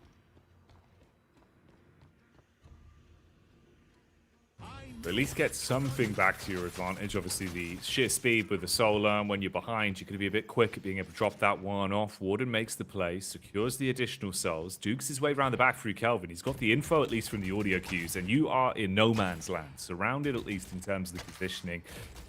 Vindicta just getting those bullets down range, making it a bit more uncomfortable. In terms of the timing you got left on the rejuve buff as well, about halfway ticked on how much opportunity they have if they want to make the most out of it going into one of these fights. Burrow back out. Vindicta absolutely ruins this together. It goes down in seconds there. Mo and Krill caught on the edge. Telekinesis back in from the Wraith into the Kelvin Dome to save him. So it won't matter that you got the telekinesis off. There was no chance for the chase. That's 2 elims to the Greater off the back of this, and potentially the Walker gone as well. Yeah, the problem for Team Sunset is that a couple of the staggered pickoffs there into the mid-boss, into a Walker. Vindicta really needs to play much more safe at this point in the game because there are so many players and heroes on the side of Team Jam side that can catch her off guard. It's going to get a little bit tough for them. Even now, after Lash went over towards Purple Lane, pushed that one out, their inners are being pushed in. Someone's going to have to defend that at some point in time. Magic Carpet, though, for Leafa here. Hey. Curious to see what will get done with that. You don't see that every day. I have seen it's becoming a bit more of a very rare escape tool. That seems to be when it's picked up at the minute. You know, nothing more, nothing less. You could potentially use it for maybe a Majestic Leaf that would work in his sense for a concussive combustion, right? To fly in, pop it. We'll see, dude. That could be a fun tidbit at this late into the game. Yeah, and I mean, even just a 10% ability duration on Magic Carpet could be good for Afterburn. Telekinesis maybe benefits from it a little bit here for the Wraith, who's also picked it up. Just in terms of the fast rotates around the map, I mean, you don't want to have to use Project Mind as a tool to get around the map at this stage of the game. You want to use it more of an escape tool, so Magic Carpet can be very good for repositioning. Who knows? Who knows? I am curious. They're looking to assassinate the 7 now, though. Telekinesis is up and available. Oh, actually, oh my, half a minute on the cooldown. Not gonna be available just yet. Fast farm from Infernus. He'll pull into the station and run away with those souls. There's the Project Mine back for the Wraith. Goes deep to at least harass, but you're realizing just how many players are close by at this point. You've got the 4-man setup. 7 down and out. Wraith with a movement as well off the back of the carpet. Goes full Aladdin and shows us a whole new world of pickups as they shut down Yamato and absolutely unleash. On the other side of things, towards Orchard, Lash getting overcommitted on. Infernus being able to bully with a dot as well. He's ticking down. I mean, there is a pickoff that comes back their way, but Vindicta from the side lane trying to hit some nasty shots there. The Crow at this point in time will be doing a lot of damage, spec'd into superior duration as well. At this point in time, will making that thing ticks for a hell of a long time. Burrow potentially is able to grab him here. Binding Word won't go off. I think, honestly, he should get him. He's got Torment Pulse as well, and that does a hell of a lot of damage just passively. Just being near Mo and Krill with that bad boy, dude, you get absolutely slapped. Synergizes so well with his entire kit and just makes it uncomfortable. Going up against the mighty, mighty Mole. Oh, this is brutal, dude. All right. I mean, there was a window of opportunity, at least, off the back of the rejuve with the push we saw all the way up on Orchard side, but not getting the Walker, not getting enough from it. You see the flip back on the head. Sunset come alive. They start to run you down in the team fights once again. The Magic Carpet maneuvers as well. That was a surprise, but it's cool to see the tech, dude. Something we haven't seen. Dude, I don't think it really had much impact other than giving the poor man carpet burn on his head. Just hitting him with the Tokyo carpet drift. But that was cool. That was cool. I enjoyed it. I mean, the thing is, it did draw his crosshair off. Like, one of the things you see in high-level Deadlock as well, right, is how precise everyone is. That's one where you're trying to trace a carpet rider. You're like, where is he? I've been spectral carpeted, lads. I know what's going on. But yeah, Urn now looking to be picked up by the boys here from Team Sunset. You can actually pop Magic Carpet at the same time as picking up the Urn, by the way, and that will get it all the way across the other side of the map, which is in sort of an interesting little new bit of tech there. And it's only on a 25-second cooldown, so this bad boy can be pulled out fairly often to get things like this done. straight in for the full commit, and the card trick hits you, but it seems like this will be a royal flush on the lane. Everyone going down heavy for Team Jam Slide, as it will be a landslide for Sunset off the back of the wipes. That's 4 out of play. Geist and 7, the only ones that remain. The dot damage from Leafa is enough to take down 7 in the Battle of the Elements. Nice. Vindictor's got you pinned. Goodbye, Geist, and that's game. GG for Team Sunset, and that'll sit them 1 point up here in our best of 3. Very nicely done overall, Jacky. I really enjoyed that game. And again, it got to the point where we were just waiting for that big fight to go off. It was delayed quite a bit there by the mid boss. And again, it was just full defensive mode for Team Sunset, which was the smart thing to do. Honestly, it was the smart thing to do. No, 100%, dude. That's actually a dope one again, because you did see a bit more push and pull. Like we were saying yesterday, in terms of the caliber of these teams, where you're looking at the seeding, it felt like we had kind of sussed out where we were in terms of who should be winning these matchups. But this third place decider was always going to be tantalizing, because the skill level matchups alongside how these teams synergize, with some fun picks going into this one as well. We saw some creativity, some nice fights, and overall, bro, that's one of the more entertaining games in terms of the mid-portion potential comeback we could have seen, straight into just the snowball finish, where they run away with it off the back of the magic carpet harasses. I like that a lot. The Wraith engages with the magic carpet. Every time we've done a podcast, this magic carpet was added. We talk about the fact we see it, maybe once, twice in the past month of actual pub play. We saw it twice in one game, in a high tier game, and it worked. It was a good item pick. It actually was. I was super curious to watch you come through. And again, you're right. I actually was a big fan of the magic carpet into telekinesis. Yeah. Especially once you get that tier 5 into it, you can get right into an any team so quickly, and you can lift multiple players. And for Wraith, who doesn't really want to be sat in the front lines where they're like, oh, we know she's coming, we know she's trying to set up that telekinesis. Man, coming from the air, the sky drop on the telekinesis play, that's something else. That is something else. Yeah, like the surprise Wraith out of nowhere. Yeah. It's so good. It was also even like we saw for the micro of when you're just trying to hit consistent DPS and just keep tracing the whole time. The Wraith, when she went in for the first time just to harass on the carpet, with how quick you can move on that bad boy, with your sprint speed being taken into account as well, it throws your crosshair all over the shop. So using your ammunition to the full capacity just went skyward for them. It gave them a free opportunity to get extra burst damage off onto the Yamato, and then we saw how powerful it was, of course, in the team fight as well, right? Off the back of that engagement, you take, I think it was 4 into the 5th with a knock-on lash off of Leafa's tick damage. Yeah, super sick fight, bro. That was a really interesting game to start off the third place decider.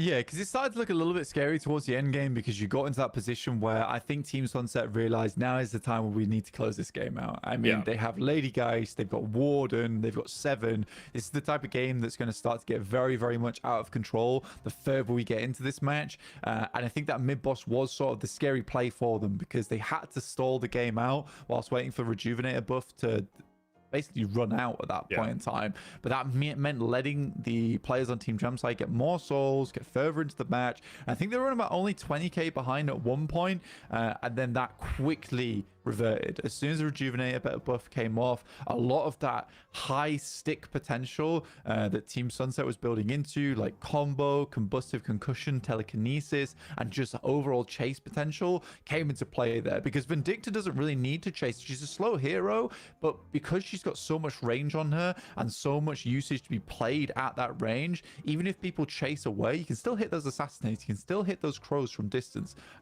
Really fun game overall. No, that was sick. That was actually sick. Like, it was super enjoyable matchup. Overall, very interesting. Hell of a first game here in our third place decider. We'll take a brief break on this one then. We'll take a couple minutes. Everyone go grab yourself a drink, rehydrate, because it's going to get a whole lot hotter in here. We'll come back in, see if there is room for a bit of a response from Jam side in the BO3, if they can go 1-1 and we get a third game out of it, or if this is going to be a 2-0 and we'll know who's taking third place, who's going out in fourth in the Aurora $10,000 Deadlock Masters event, brought to you by 1xBet. Me and Blank will be back on your screens in a few moments' time.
Hello everyone, welcome back to the Aurora Deadlock Masters, brought to you by 1xBet and restreamed here on the Deadlock Air channel. Welcome back, my name is Damp and I'm joined by Blank and Jacky. Hello guys. Hello. Well, Hello. I'm sure the people who are here know, but you know, if you're just tuning in, this is the English restream. We are going to jump back into the game in just a moment. The vetoes are currently happening, I believe. But really quick, before we get back into the game, I wanted to ask you, you know how there's like spiritual pigeons and little critters in the Deadlock Oh yeah, world? the ghostly pigeons. Right. Yeah. I was gonna ask you if, you know, what other critters would we need, but aside from rats, I was thinking, Jack, if Deadlock was based in London, do you think we'd have little ghostly foxes? What kind Ghost of critters? foxes Yeah, running like around? what kind of ghost critters would you like to see in the world? Yeah, maybe that'd be cool. I feel like Right? they would be stealing everyone's food and stealing everyone's wallets. It'd be something like that. Yeah. I could see it. Maybe yeah. Ghost pigeons, ghost rats, ghost Rats, foxes. yeah. Fair enough. Yeah. Blank, what else do you think, ghostly or otherwise, should be added to the game? I don't know. Like a ghost cat would be awesome. I'd enjoy a Ghost ghost cat. cat. Yeah, I'd Wait, take a that's ghost so cat. cool. Yeah, unironically, that should be added. Little Yeah. ghost cat. I'd like that. All right, I'll let you guys get back into the picks and vetoes. We can check it out. Yeah. Yeah, go for it. I can stick around if you guys like Yeah, until you let's get head into the in. game. Let's see what we got here. What we're working with. Where the feed at? Just the feed. Bring it up. There it is. It's back. Okay, so we've got our bans already, actually, then. So we've got Dynamo and Hayes being banned out for Sunset, Kelvin and Pocket Awesome. being banned out for Jamside, and the picks are coming in.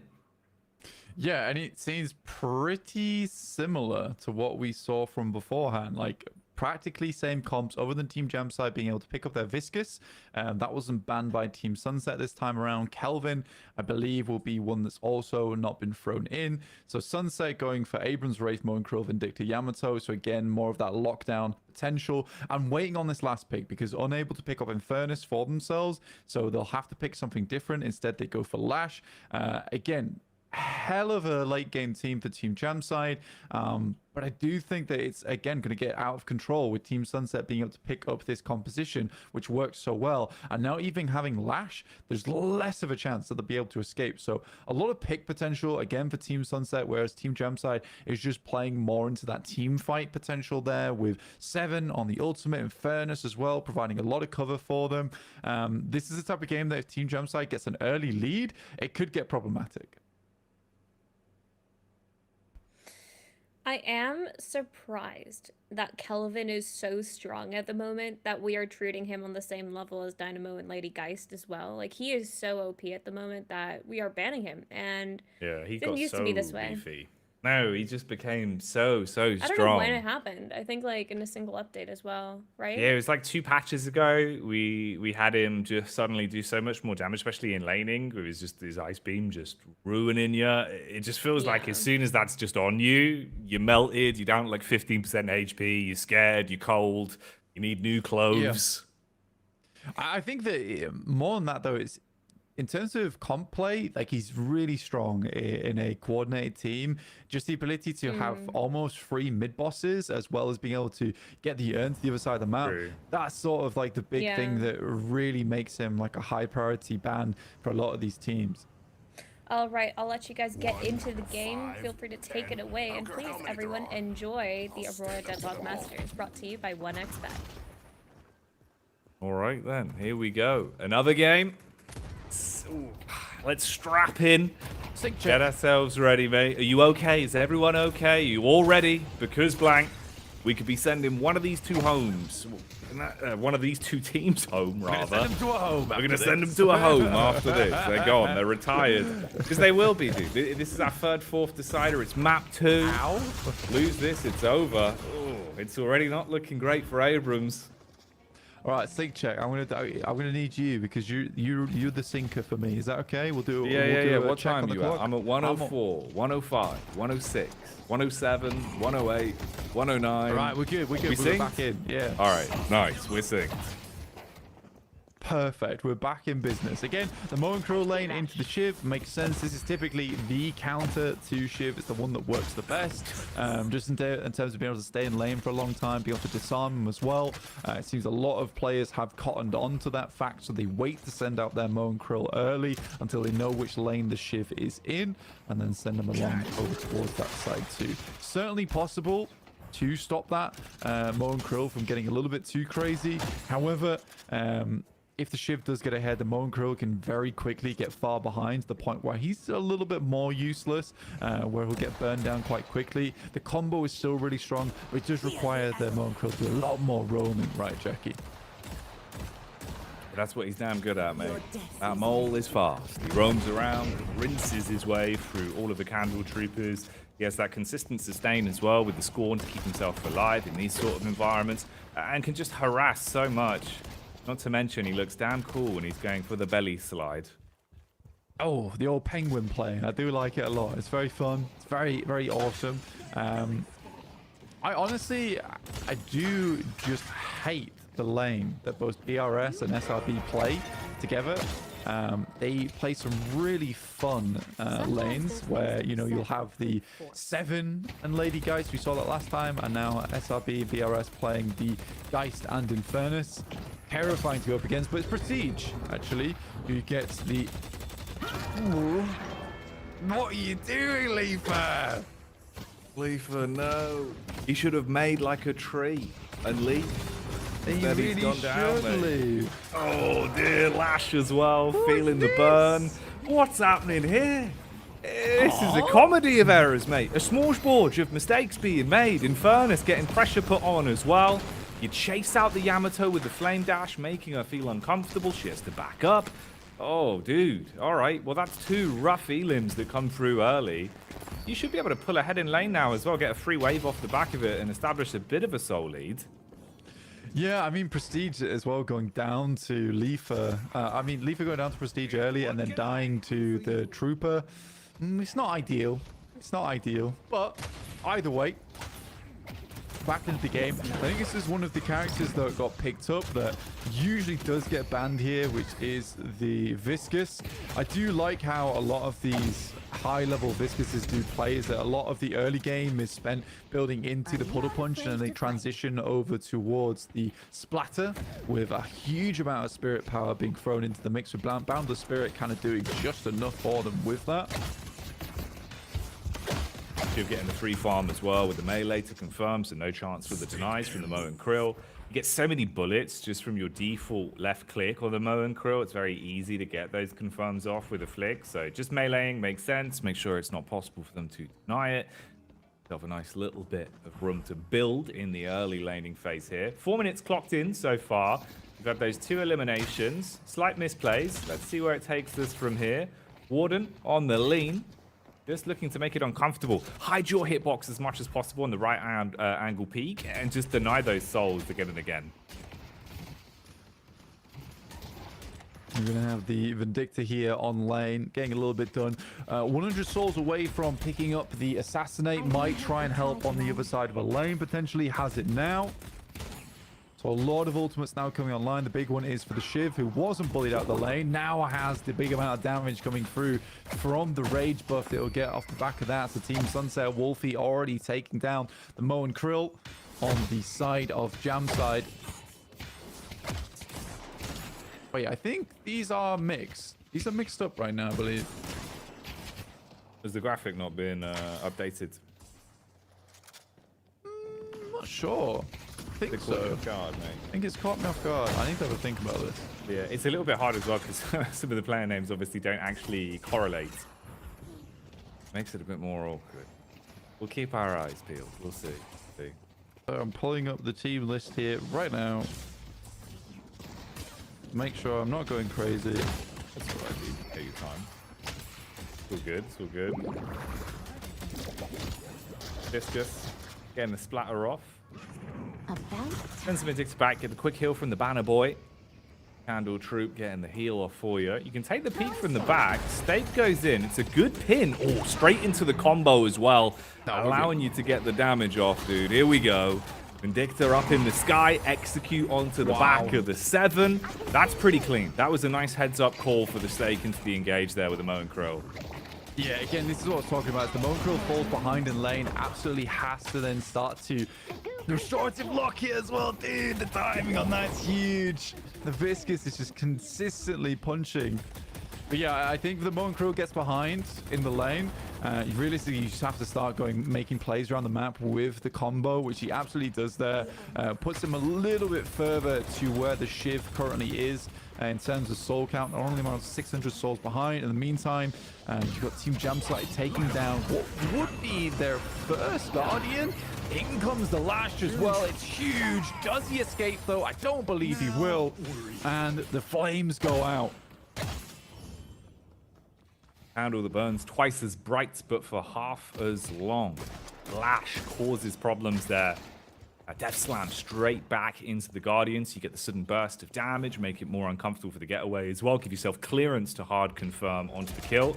You're going to take those. It's good though as well, you know, going back to what we were seeing previously, right? If you can get both Vindicta and Mo and Krill activated at this point in the game where they're feeling comfortable to go for these roams and just synergize together, combo into the execute, you're both going to be living your movie. You're going to be getting the souls stacking up on Vindicta. Mo and Krill start to build himself the additional HP to work with.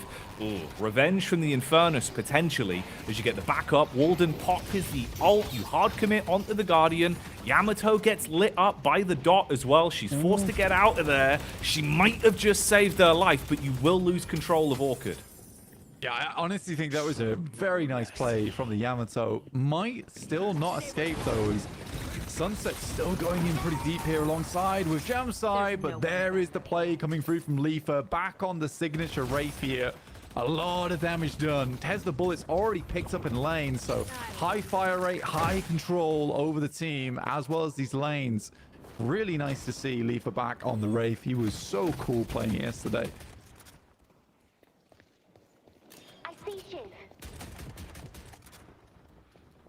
High ground. It's Mo and Krill time. Yeah, dude, that's what it is. You get the comms in. Mo and Krill time. Mo and Krill time. Run in, pop the combo into the stake, execute off the back of it. Everyone's living their dream. Ooh, all right, you got to back up a little bit here, though. The execute. Oh, Shiv. He hard commits onto it, looking to try and take him down. You combo to counter. You still fall here. But, man, there could have been an outplay on that one. He cancels the execute mid-air. That was impressive. Sadly, the Guardian just does not do enough damage to him. The Scorn, without healing booster, will not heal him that much. One Death Slam into the 7. Knocks him on top of the block there. Punch it back. Cancels it just in time.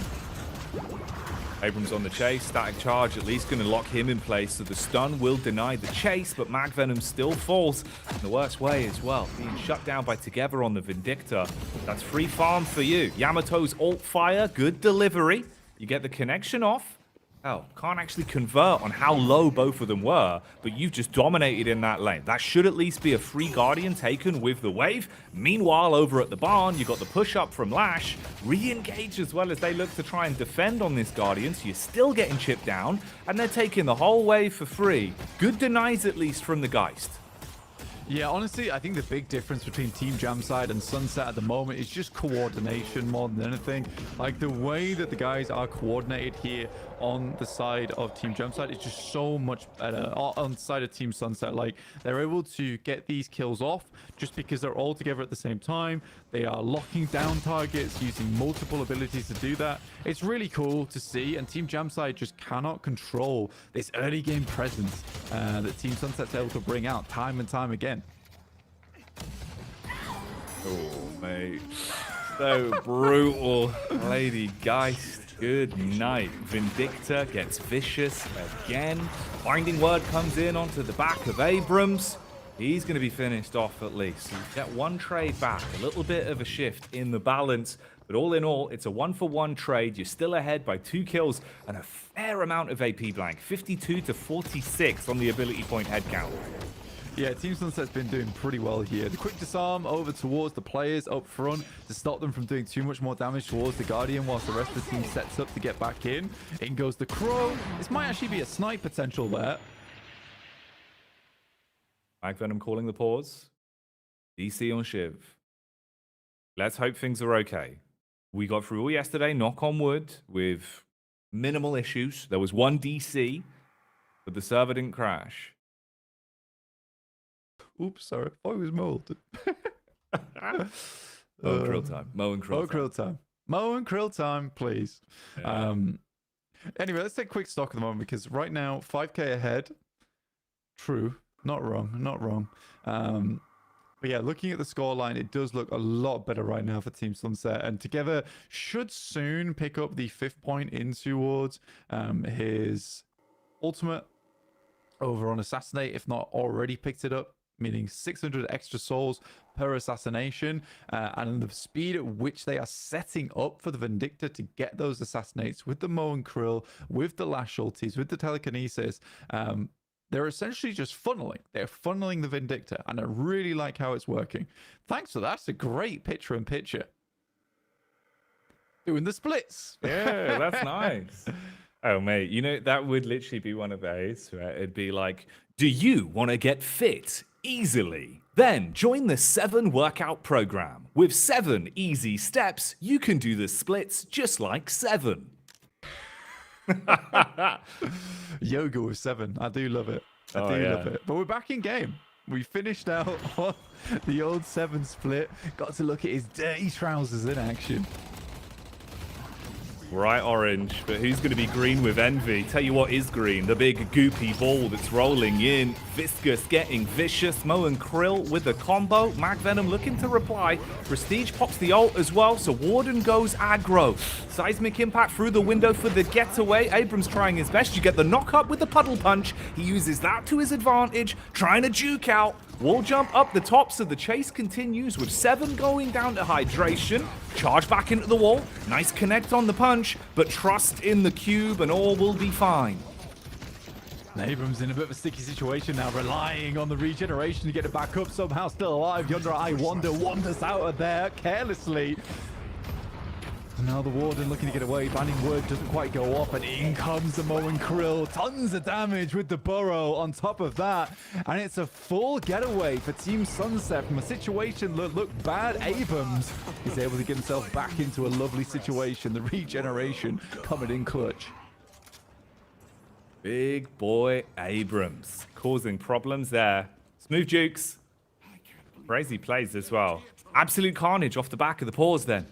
The 7 splits set us up, and then it came down to some crazy maneuvers in the lanes. You get a bit of a lull in the fight now, at least, off the back of the staggered spawns. Lash groups up with Yamato, focuses on York lane, pushes up deep towards the Sapphire side, puts pressure on the Guardian with the wave, and makes sure they can get a fair amount of damage off on this. Deny the souls on response as well. Shiv backs up the Infernus for the engagement, though. Dot's going to be nice to tick down onto the Yamato. Oh, they might want to try and dive on this one. Back up a bit here, guys. Yeah, I mean, just the afterburn damage is going a bit crazy at the moment. Healing right up in 3 seconds. I should be able to get this back on board. Healbane also picked up 4. The Yamato makes sense versus a team like Shiv, Geist, as well as Viscous and Infernus. You want to prevent a lot of that healing going through, and getting an item that's 1250 early on that can prevent a lot of that is decent. Cheeky off angle here from the Infernus. Doesn't really matter what range he's at as long as he's able to apply that afterburn. Here comes the lash. Here's the reset, though. Bide their time. Get the heal back in. Once again, return to the lane to at least harass. You show a bit of presence, making them believe they're still going deep on a walker, but guys rotated over. Maybe. And with the backup of Abrams straight into the 7, you can get the combo off into the charge. Goodbye. Dude, Torment Pulse, Mystic Vulnerability, as well as Duration Extender. He is fully spec'd into the combo. I love it. Yeah, that is beautiful, dude. It's so fun as well because you just get that consistent burst damage out, even just while comboing them from just being around Mo and Krill. It's like he's got an orbit of pain that follows him. See how well it's working. Oh. Caught on the getaway, Vindictor at least with the love taps on the back, so Warden forced to scatter, making it a bit more awkward. Shiv gets spotted as well. Vindictor up in the sky. You use the charge for the getaway. Mo and Krill was looking to get close, but too much distance, can't catch him. Yeah, you know what I'm sort of confused by is like the speed at which combos off cooldown is sort of outrageous, and he's looking for another combo once again. Here is a play coming through from the Warden, comes out the side. That Vindicta should be dead to rights. The Binding Word doesn't even have to drop off. Where's the worst scenario, mate? You're in lane, you hear the whoop whoop. It's the sound of the police. He comes in, ruins your life. Vindicta arrested, and once again another position where you're actually starting to battle back in a at least somewhat manageable form. You can build off the back of this one knock where you take a Guardian, try to at least build back in terms of the map control in the lanes. So far behind in the soul head count though, and that's going to be the real issue. Timing on this is nice as well. Out of the cube, but into the frying pan as Viscous gets obliterated by the lash. Follow up from the Mo and Krill. And yeah, you might take a Guardian, but we're going to take the Inner Walker. Yeah, I mean, respect, honestly, to the Death Slam as well on the cube. You just put him out of position. I think this is the best we've seen Hydration during this tournament. He really wasn't allowed to do too much at all when playing against Team Michaelis, but he's had so much impact on this Mo and Krill over the past 2 games. Sort of disgusting. And again, it's one of the highest soul counts in the game right now. Just been part of almost every single elimination. Maybe it is time for Mo and Krill time in my own game. It's good, man. It's good. You know, we were testing out some new Mo and Krill maneuvers yesterday. You can get away with shenanigans like this. The cube is all that saves him. Deploy the jelly and hit the panic button. Oh, mate. Problematic on the lane, but the goo ball still trying to make issues here. Rolls out of there. Bouncing around all over the shop like a pinball and buys time for the rotate round the back. Warden arrives on the scene. Seismic impact gonna derail this one though. He's got him pinned against the wall as well. The rollout for Viscous gets him out of there, but you lose 2 for the price of the goop with 7 and Warden falling. Bro, this is painful at the moment for Team Jamside. Luckily, there's a little bit of retribution over towards the Yamato and the Mo and Krill. This Wolfie to come back in with the execute back-to-back tier 5 reset on the cooldown after the Elim. Kind of unreal, but whilst that's all going on, more and more of your walkers are falling, and that's the 4th walker. 3rd flex slot now accrued for the boys over towards Team Sunset. Damn, dude. Only 5 elims ahead, but it's the AP that's the sheer distance. 20 ability points to the greater right now for Team Sunset here. Looking pretty damn good with how they're playing this one out. Quick farm for Lady Geist. Mo and Krill straight back in with a combo. Oh, man. Dude, so many free combos. Cooldown, bro. It's a 50-second cooldown. He's picked up Fleet Foot as well. Man's so fast. Again, this is what Hydration does best, is just denying all of the jungle for the enemy team as well. Abrams has to think about taking the urn and decides it's not worth the time, especially with the policeman in close quarters. It won't just be a slap on the wrist. It'll be the handcuffs going on. Yamato getting a little bit of chip damage out as well on the chase, so being able to harass clean troops on the lane, so you get a bit of a push back and look to see if he's gotten away. Urn's on the move. Meanwhile, it's going to be Mo and Krill with a backup of Vindicta down towards mid-boss. They're inside of the pit. Warden rotates over to assist as well. That's the call out. Oh, are they going to be baited in for this? Posturing-wise, Warden's close. He's on the extremity. You've got the wrap down as well from Infernus. Mid-boss falls. Time's going to be tight. Rejuve on the way down. Goo ball going in. That's the ult. Concussive combustion pulled out for the stall. Yamato grabs it to confirm. So no chance for the steal. Viscous going to feel the burn on this one. Looking for the getaway, but the entire team suffers. And Yamato is chasing hard. I mean, honestly, this Viscous should go down, I believe, but maybe there is a bit of more recourse coming through from the Infernus. Quick getaway again. Sunset is out on the lash, but Leafa finishes up Wolfie. There was a smart play, honestly, because you lead them into a false sense of security, honestly. You got telekinesis, the T5 will pick up everyone in the area, but not only that, they sat the Yamato outside so she could hit the shadow transformation, so she gets unstoppable. So there's no way that they can keep her off the point with concussive combustion. Very cool. Goodbye, Infernus. say goodbye as well to both of these shrines as they are going to get dismantled. Vindicta keeps the punishment out. First shrine falls. You could posture off if you want. Respawn wise though, you got 2 staggered spawns coming back in and 5 of the 6 potential rejuvenators still to work with, so they can keep the pressure on, deal with the inner guardians at least, take out all of the base guardians. Now you finish off onto shrine 2. Sapphire Patron getting absolutely wrecked. It's all going wrong. Yamato's just consistently following. Hydration does fall, but again, they can afford to put this kind of pressure on just because they've got the rejuve buff in play. It's getting a little bit more awkward now for Jacky. Almost calmed it takes down a down little. the Geist. It took a sec there though, dude. I was getting worried, honestly. But the problem is, right, even with how much damage you've done to the patron, you can just finish it from that point, send it into the weakened state. The harass is still coming out. Still 2 rejuves in play as well. So Yamato's going to be back up in seconds. Leaper should die. Survive Divine Barrier, keeping him alive once again. We're talking about this versus Infernus. Divine Barrier can be an unreal tool just to survive at those last final moments. But Leafa staying up there, retaining his rejuve buff as well is kind of massive. He can play a little bit more loose with it in these upcoming fights, but 133k to 118, starting to look a little bit dire here for Team Jam side as they're consistently getting pushed back in. One more good team fight. All ultimates available right now. Sunset has the Death Slam off cooldown. It's running out on the rejuvenator. Saving it up for the right opportunity to utilize it here. Give you an awful lot of leg room. Mo and Krill making it uncomfortable as well on the push up towards the front line. Just using Infernus and 7 to consistently pepper damage out and try and soften them up before the engage. There goes Mo and Krill with the backup of Yamato. Drop down into the combustion. Great timing on the response from the Yamato though. Getting away from this isn't going to be very good for him. You light it up. There's the pushback from the Viscous straight into the 7 ult. At least somewhat of a response as the carnage continues. That's 2 staggered spawns on either side. Vindicta snipes down to put the pressure on, and it's crumbling again. Not looking great. I mean, it's 3 to 2 deaths here, but I think the important one is that Leafa's still up. He can absolutely pummel the patron going forward, but massive amount of damage onto Yamato here. This might have been over-aggressive. Luckily, Leafa is still there to take them out. Geist is walking back.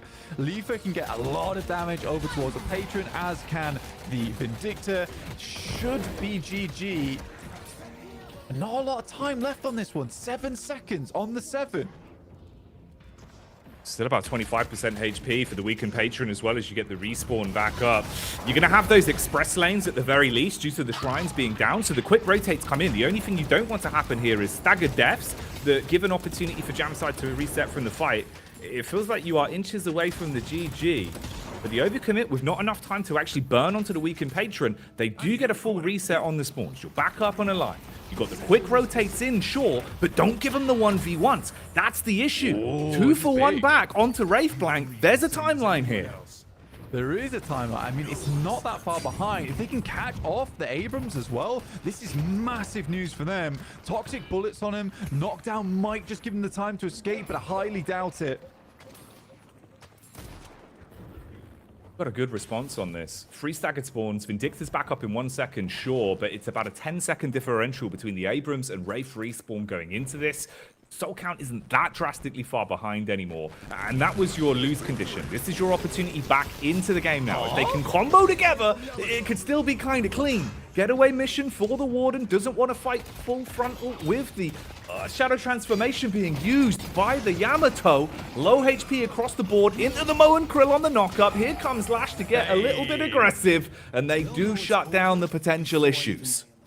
And with Abrams spawning in just 5 seconds as well, that's kind of big. Phantom Strike into combo. At this stage of the game, Mo and Krill is a true menace. Oh no. Insult to injury. She might be a ghost, but she hits like a truck. Vindicta with the double up on the snipes. And now the weakened patron's in a position where you can't really defend. This should be game. The goo ball's doing his best to stop from taking it. Sapphire Patron slowly but surely falling down. The goo ball's just buying time, but time is not enough as Sunset draws this hourglass to a close. And that'll be the GG. Sunset taking 3rd place. There you go. The finish of our 3rd, 4th decider with Team Sunset taking it into. There was a glimpse, a glimpse of maybe some shenanigans on that one for a comeback, but it didn't happen. Shut down in the air with a response towards the subway in the Warden fight with a backup of the Mo and Krill. And they close it out 2-0. Fair play to them. Walking away with a larger sum of money there for the 3rd place finish. Yeah, honestly, a really good game from Sunset. And I just don't think they were able to perform to the level they'd like to yesterday versus Team KLS, who just had it on lockdown, right? And even so, they kind of took some of the strategies that Team KLS used yesterday, implemented them into their own gameplay today here versus the guys from Team Jam side. Yeah, really, really fun match overall, Jacky. I definitely enjoyed that one. But now we're heading on to our grand final next. It'll be Team Recrent versus Team KLS. Soon-ish, hopefully. I'd hope so. For now, let's head back over to the analyst desk, get Damp involved and talk through things. We'll set stuff up. We're unsure, obviously, how much time we've got until that next one. That's going to be coming up. Let's get back over to the New York Oracle news booth for now. Hello, Damp. Are we here? All right. We're back. Hello, everyone. We're back. Good to be here. Wow, what a game. Can you walk me through that, Jacky?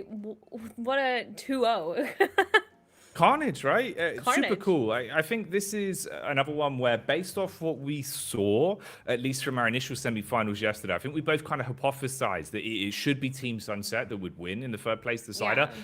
Didn't expect it in the form they did it in. Really fun games in terms of the unique item synergization they're going for with Magic Carpets in game 1, and then some cool twists and turns with some fun highlights on this one. That's a really cool series there. I'll give it that, Blank. For a 3rd, 4th decider, that was a dope game.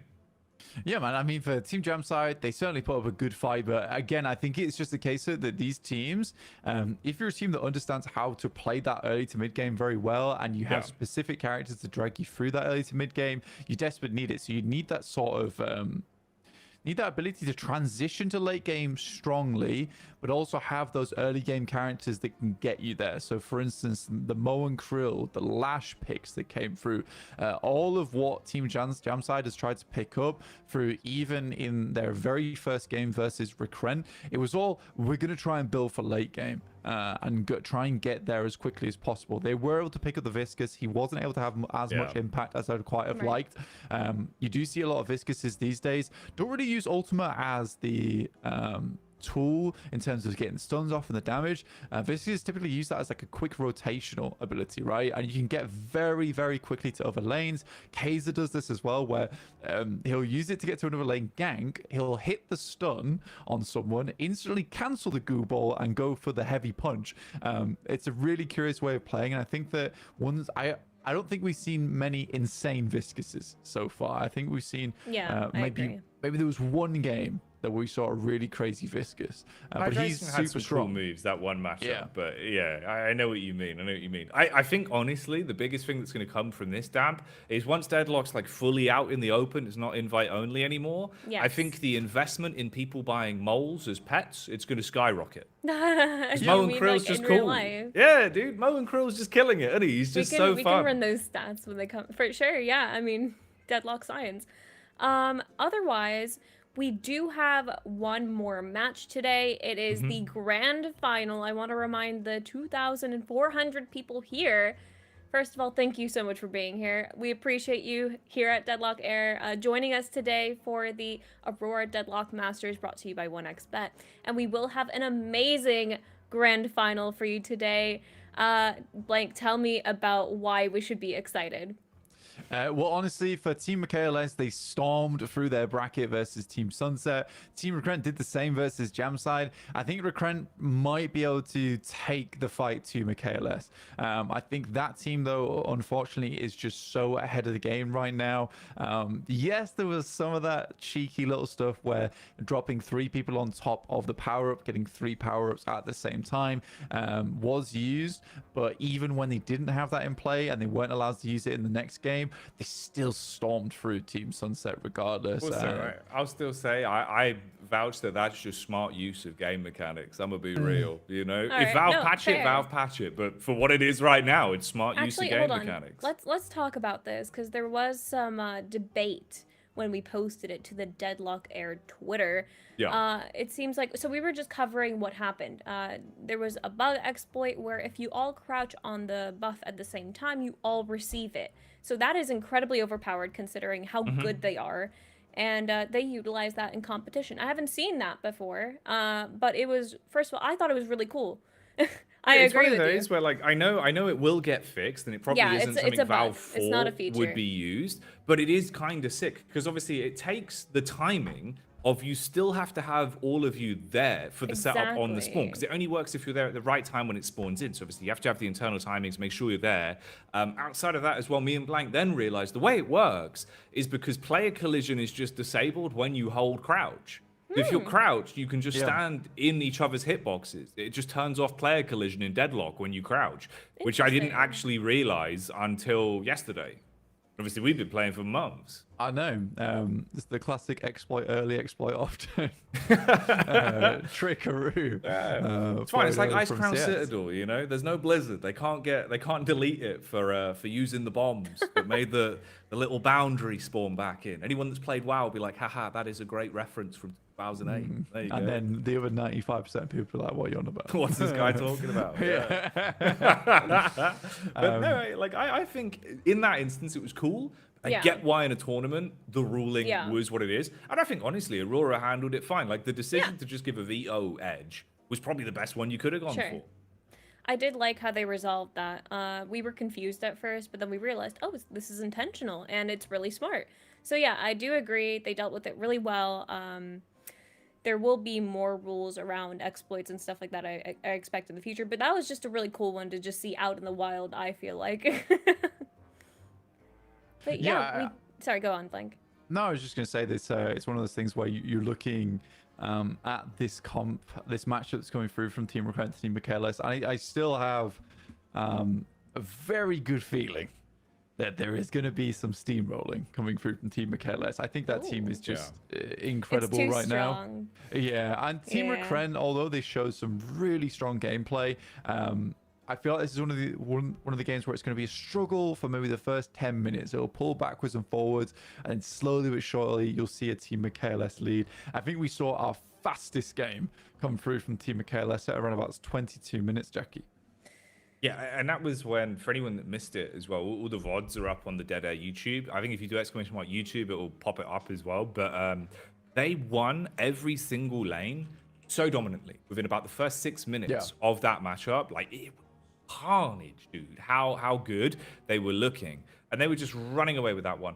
I think, more so for me as well, it's just the fact that you've got such a well-rounded team with the roster that Michaelis' squad's running with, right? Like Piggy on support, it feels like he's so switched on in terms of the timing with communicating anytime he's in a position to not only set himself up in terms of his map position, but his kit as well. Whatever support hero he's playing, he's always in the right spot to make sure everyone else's lives are easier. And that was super cool to watch yesterday. So I feel like Team Michaelis, it's just the comms. It feels like it's really drilled, you know what I mean? It seems like clearly they've got good energy amongst each other. I imagine they probably gas each other up on the team speak when it's going well, because it feels like they play a lot of momentum.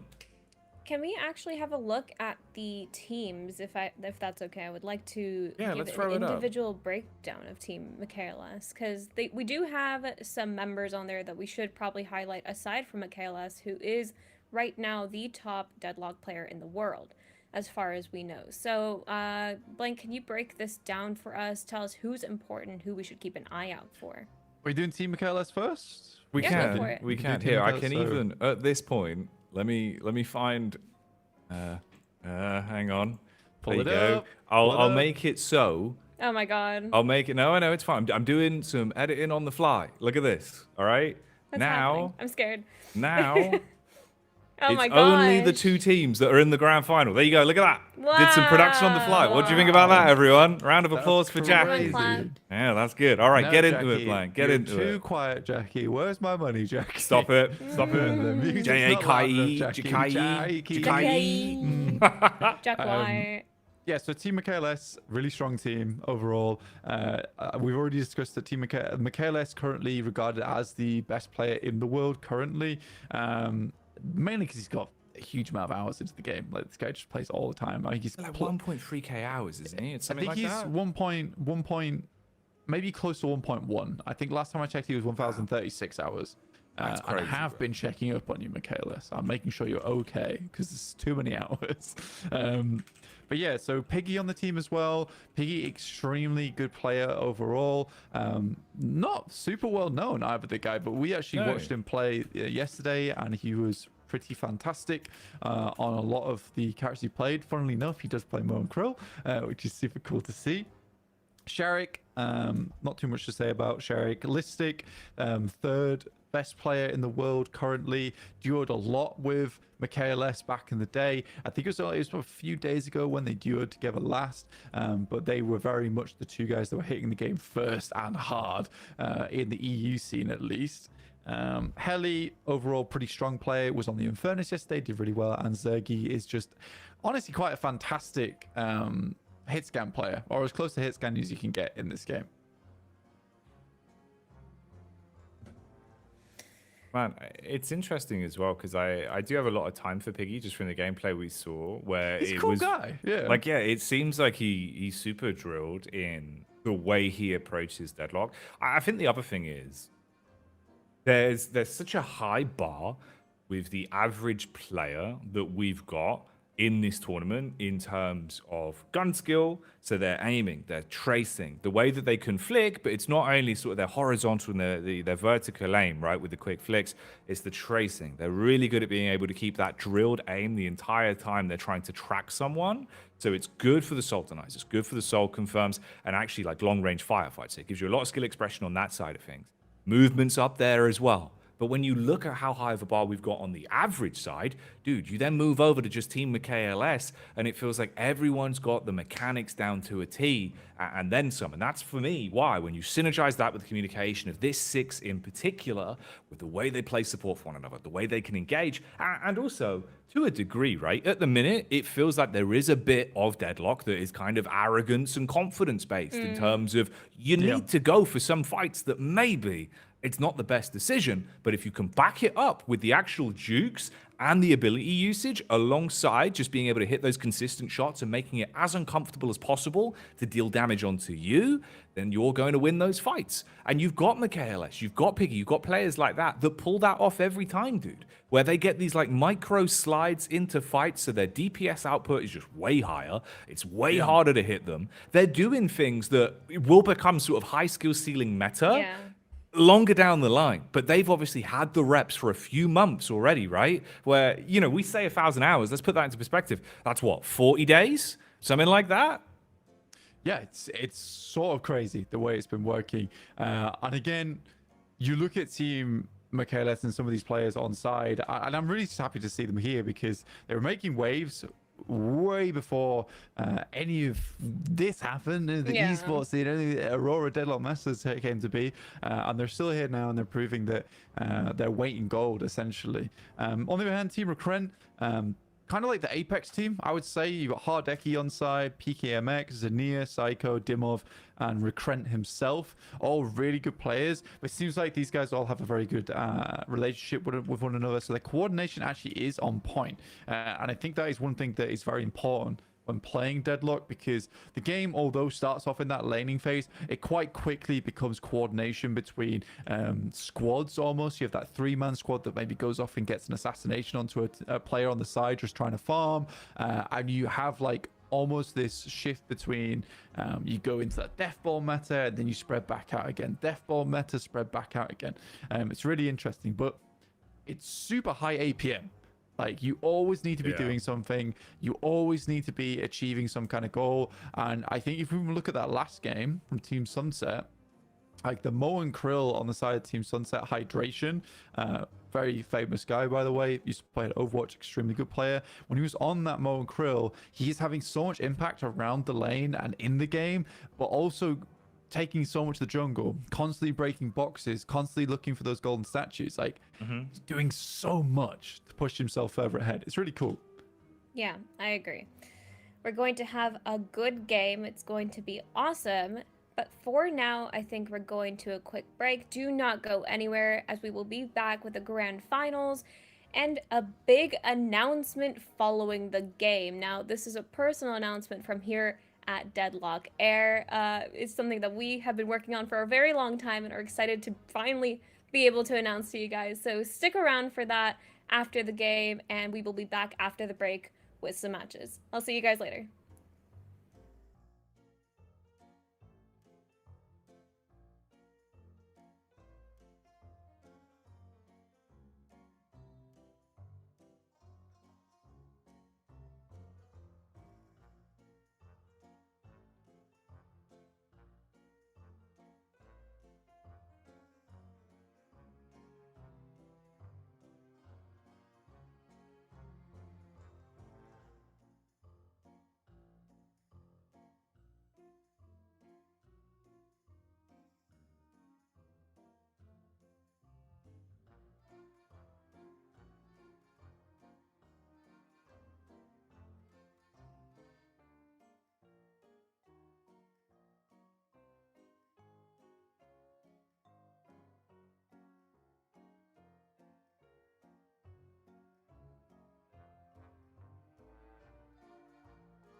build system. That exploit is no longer something you have to worry about. Thanks so much for watching though. I hope you've enjoyed tonight's patch notice here on Dead Air.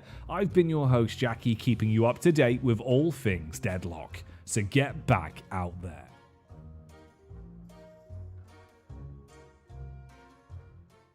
Welcome back to Patch Notice. I'm your host, Jacky, and I'll be guiding you through all of the changes that were brought in by Valve on the August 17th patch for Deadlock. More of a mini hotfix, resulting in a lot of balance changes for both Shiv and Ivy.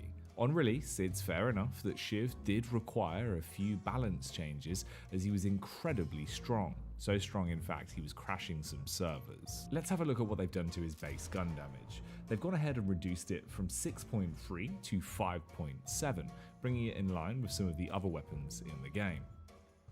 Serrated knives have also had a lot of attention put on them. On screen you can see a before the patch image, and this is after tonight's patch. Substantial changes to the amount of damage that serrated knives are going to be dealing. Alongside that, to combat how strong they were from range and with the sheer speed of them, the velocity and collision side have both been scaled down by 10%. The base damage, of course, also got that reduction of 75 to just 35, slicing it down by a large margin. Its spirit scaling has also been reduced somewhat, not the worst nerf, but definitely one that you will feel, and serrated knives in tier 3 had effectively a big damage overhaul, so you're not quite getting those nearly 200 points of damage off the back of serrated knives just at tier 3 alone. Bloodletting has also had some fixes implemented, with it being far stronger than it was intended to be. Let's have a look at what they've done to Killing Blow then. Just a simple fix here. No nerf to the very exciting ultimate, it still has its passive in which you can chain kills together to get that full reset. It will just stop you from falling through the world. Everyone's favourite Deadlock character, it's Ivy. And you'll be happy to hear that Valve have reset the changes to her voice SFX. She now has her original character voice back. There is a whole host of balance changes for Ivy as well though. Of course, in the previous update, she was given a new ultimate. They haven't taken it away, but they have tweaked how it works, increasing its cooldown by 10 seconds from 70 to 80. Airdrops 1 will no longer silence in the base, as that's now part of Ivy's tier 3. And the duration has gone down by a few seconds from 20 to 17. Lastly, the slow duration has been increased by an additional second and a half from 3 to 4.5. Spectating's had a bug fix where it would end prematurely a minute before the game itself would actually end. The hero demo has also had a fix where previously it would start you at max level, and they fixed an issue with your boon levels being displayed incorrectly. And thankfully for you audiophiles out there, the music in the shop has been reverted back to the original song by default. Previously it wasn't playing both, as an alternative it was only playing the new song. Lady Geist is also now able to jump during life drain. Remember, if you want a deep dive on all of the changes in the 15th and 17th of August patch for Deadlock, then myself, Blank and Damp will guide you through everything on the Dead Air podcast. You can check out that episode on the channel in the description below. Otherwise, I've been your host Jacky. Don't forget to like and subscribe to Dead Air, and get back out there.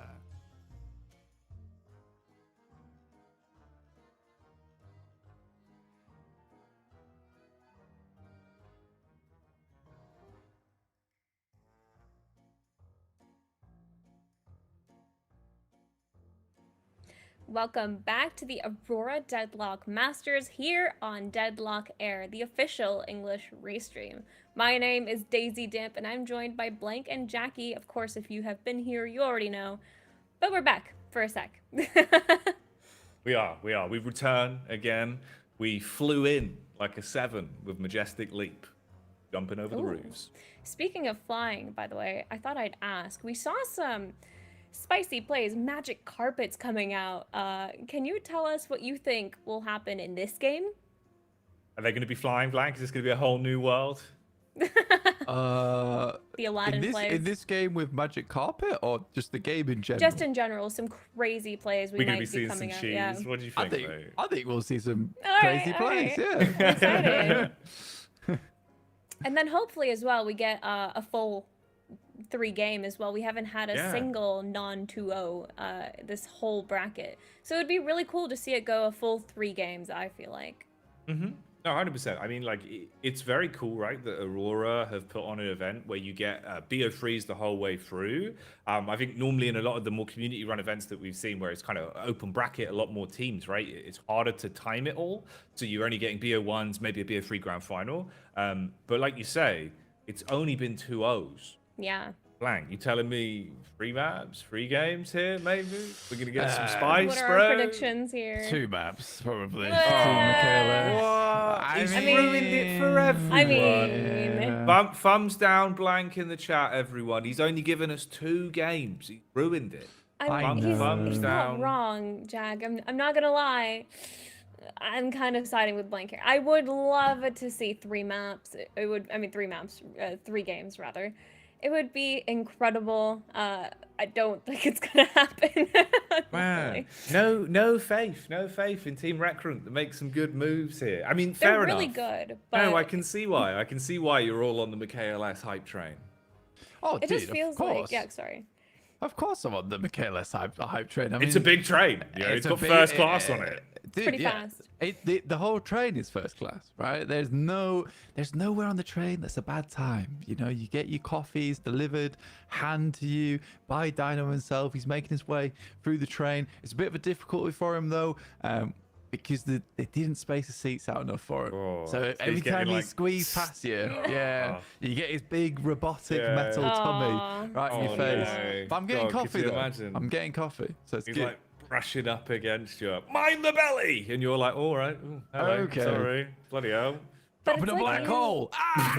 Not like that! No, it Not like burns! this. It burns! Yeah. I'm in there with the coffee. It's everywhere. It's the worst. Yeah, Yeah. it's a bad time. It's classic. That would be good though. Imagine a Dynamo skin that's like, you know, the Spilled shopkeeper. coffee. From Harry Potter, where it goes up and down with the confectionery, and they're like, Yeah. anything from the trolley? It's just Dynamo, but he has all the sweets in his belly. He lets them out. Does he have like a little opening? Yeah, yeah. You put your hand in, you can Whoa. grab a treat. It Don't know about creaks that open. one. Yeah. Oh, I just have a little peek A inside his little opening belly. you put He's your like hand a in. Christmas Have a- calendar. You Have a know? rummage around in the Dynamo pinata. Yeah, it'd be good. That'd be a good meme, actually. Yeah. Just Dynamo being, stop! Dynamo please. as in pinata. Yeah, there's no sweets, please, stop! Get him! It's TF2 scout, just Yeah. like battering him with a. Yeah, that'd be nice. Tim with a Furness baseball with a bat. baseball bat, yeah. That I would be could see good, it. yeah. I could see it. We are Okay. currently waiting on info for the next game, so there is nothing yet, but we are here to fill the dead air, as they say. It's what we're best Hey. at. That's So, why yeah. we chose the name. For anyone who is wondering what's going on, we're just waiting for the grand finals to start. Feel free to stick around while we have a little chin wag until then. That's what we A do. That's what wagaroo. we offer. The Yeah. wagaroo. Ooh, that's giving me an idea. Imagine Oh. a kangaroo-based hero. Wait, saying. that's so, or even an Australian Oh, hero, bro, like an that'd be- outback hero. No, hang on. This would be naughty, right? Because here's Okay. what you can do. Okay. So the kangaroo hero has a pouch.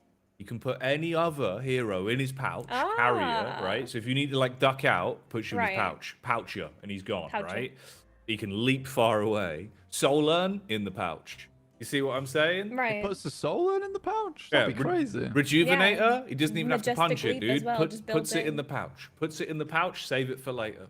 Maybe it's like it's a low cooldown. It doesn't go as far as a lot of the other movement tools, but it does get you far enough away. But it doesn't do anything else other than reposition. That'd be Yeah. cool. I'd like that. See, that's what I'm saying. That's what I'm Here's- saying. Yeah. Yeah, here's my idea. The Aussie hero, who's like an outback guy, he has all the spirit animals we were talking about, you know, like birds, pigeons, foxes, whatever.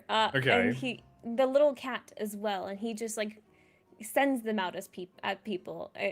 He just like mean, that'd be gets the fun. animal to fight for him. I think Yeah, that would like be really more cool. more minion Yeah. heroes. Oh my gosh, a minion based hero would be really cool, like a Yeah. necromancer type. Yeah. Because you've only really got McGee with the turrets, you know, but having McGee.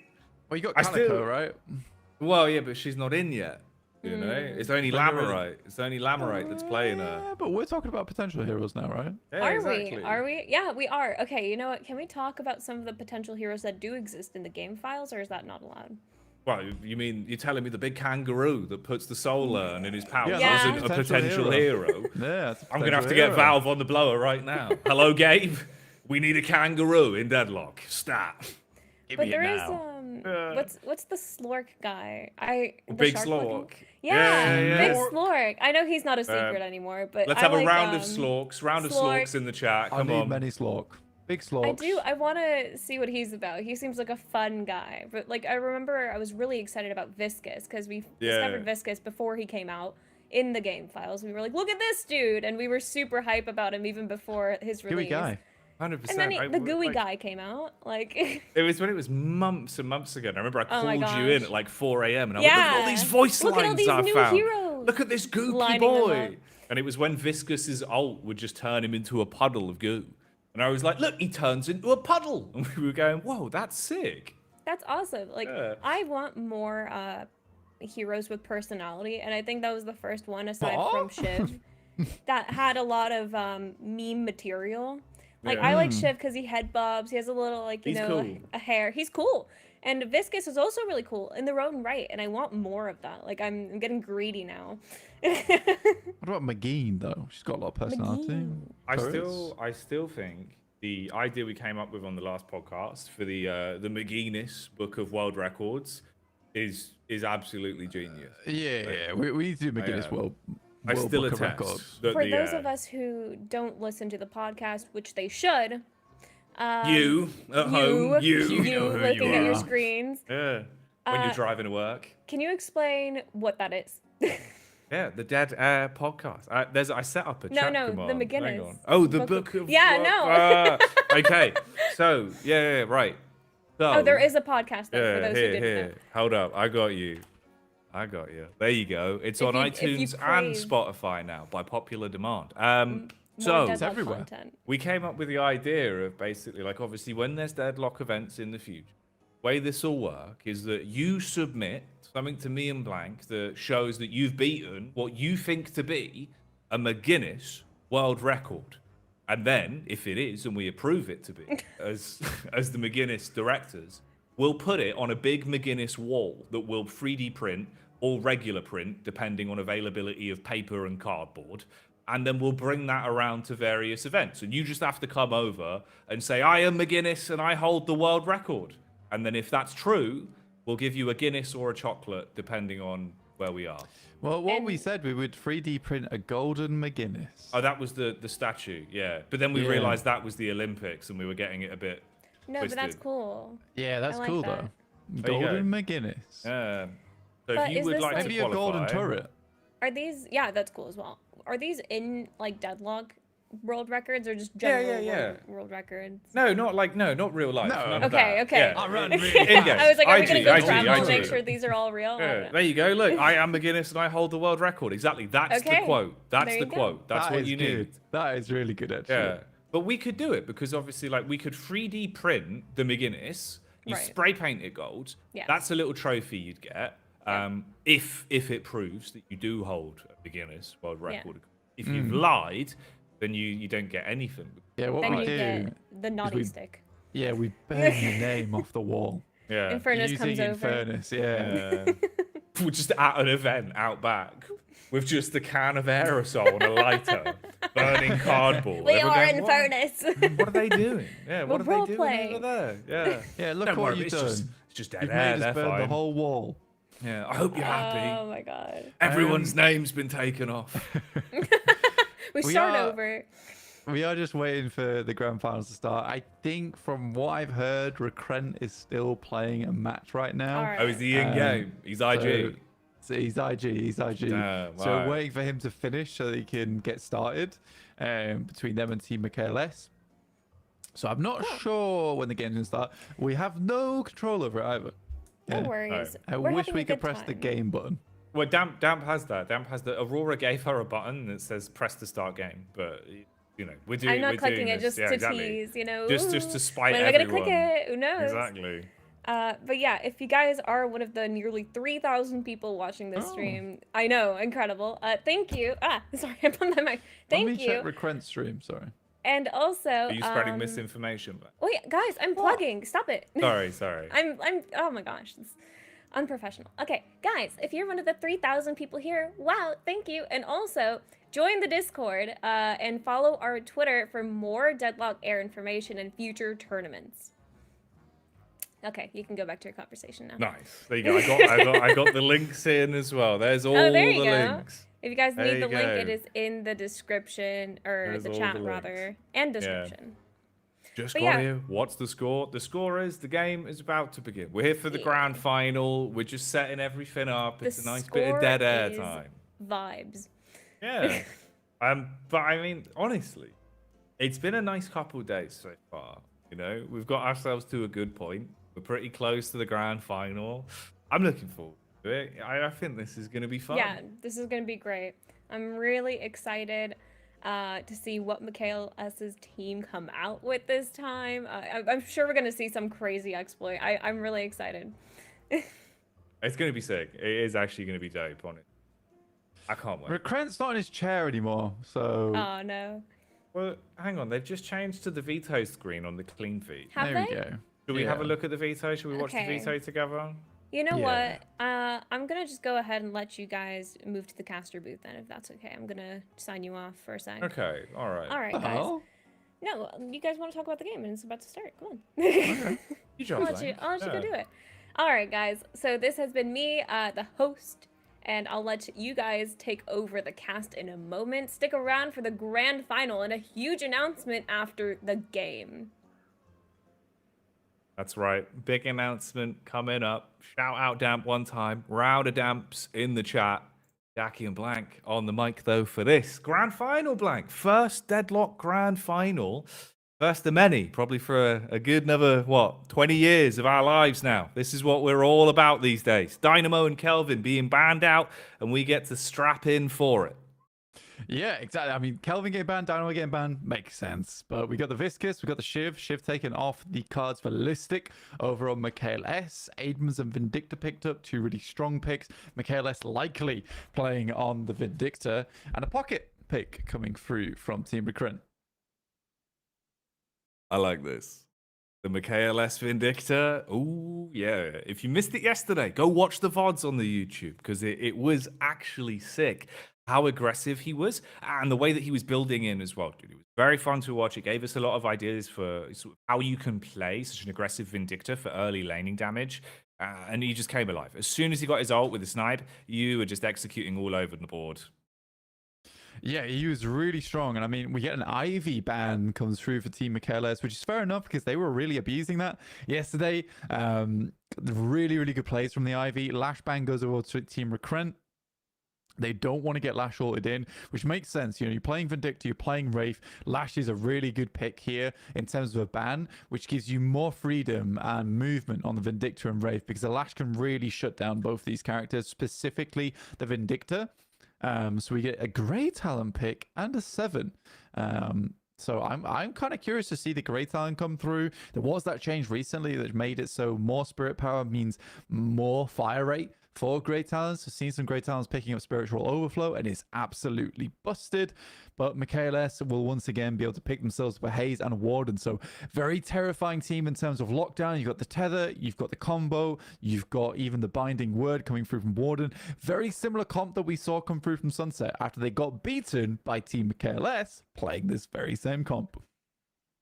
Boy, oh boy. Okay, well, that's your veto for this one then. Your picks, your bans. Let's head over to the Curiosity casting booth until this one's ready to go live. And we'll set the scene, Blank. This is going to be fun, dude. A grand final to remember. Dynamo, Ivy, Kelvin, and Lash being taken out of play. We're in the shop. We're ready for it. Roll up, get your hot dogs, get your spicy commentary, and sit down. Take a seat, Blank. We do need a row of seats, probably, in front of the shop. It would make it hard to queue, though. So please, in an orderly line, if you can, just sit one person behind another.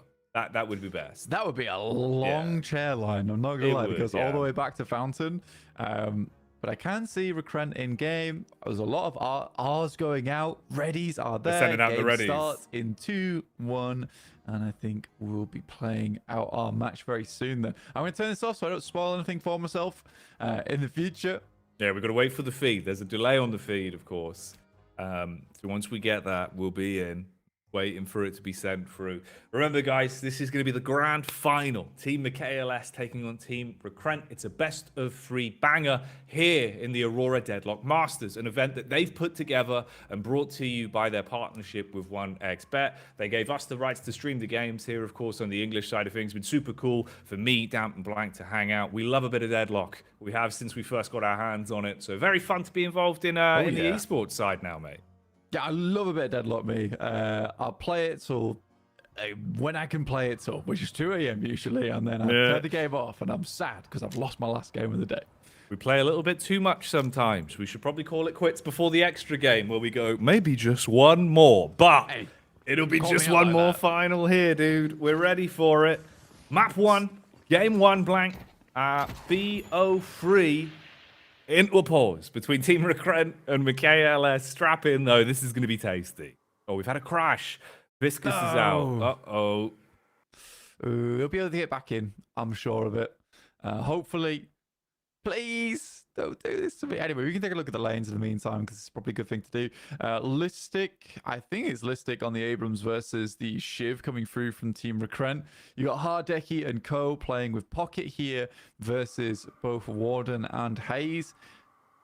I think that this is sort of an interesting lane to look at. The Warden's not going to be able to get too much done over towards the Pocket with Binding Word, considering Enchanted Satchel, which completely deny a lot of that. The 7 likely to be more of the target here on that Binding Word. But yeah, a terrifying lane in particular, because you can get the sleep off, stand directly next to the character and hit Binding Word, and it's really difficult to deal with. So honestly, I really do like the Hayes Warden lane. Very, very nasty combo there. Talon and Yamato. This is a really, really fun lane to play, as well as it has so much poke potential. Versus the Vindictor, as well as the Mo and Krill. This could be the thing they need to keep them under Guardian and not be able to force themselves too far out. MKLS already going for himself a quick crow. Hit him with a crow. That's what they say. Hey ho, I've been crowed. Charge shot coming out, but no connection on that one. Game's live though. We finally get to slip our way into it with Viscous reconnecting and looking to put the pressure on early. You get the deep push up, take a bit of damage, fall back towards the Banner Boy, the Candle Trooper that will heal you over time, give you a little bit more sustain to play with. Puddle Punch going to be invested into early as well. Ooh, slight miss on the pull out on that one. Quick fist. Oh, the denies. So painful to deal with. But a lot of damage already placed on top of the Wraith here. Listic not giving this Shiv the best of times at all. Really uncomfortable to play against. In comes the punch. Just grabbing some more of those souls here. Do you want to do a quick sync check? We can do. I'm at 138, 139, 140. We're on the same page. We're doing good. All right. Yeah. Hell yeah. We're dialed in. Synergy on the cast as a commentary duo. Synergy in the timer. We got it all on lockdown here at Dead. Wow. Man, Shiv is he's really treading water right now. He's doing doggy paddle. Yeah, it's not looking good in the lane. I mean, even just the health count from most of these players at the moment, it's not looking great for Team Recrent. A lot are really low. Pocket takes a ton of damage. Flash being sent through to the shop too. This is a huge amount of pressure being sent through from the guys on Team MKLS. You got Heli here on the Haze. This is the Yamato I was talking about, well, Jacky. I really like the way Psycho played the Yamato on that first day of play. Oh yeah, dude. The Yamato that we've seen from Psycho, it's very nice. You get the early aggression, a lot of confidence, a smooth movement as well is the way he approaches it. So on target with his ult fire, maximizes the damage output with the slides. That's another big factor that you'll be seeing. Ooh, second crash Okay, seems like it's Grey Talon that's been affected this time. So Dimov calling in the pause. Fair enough. Get things fixed. Get him back in the game. But yeah, the Yamato tech that you're going to be seeing, it's up there. Yeah, this is a little bit unfortunate getting another crash come through so soon, but again, hopefully that can be resolved.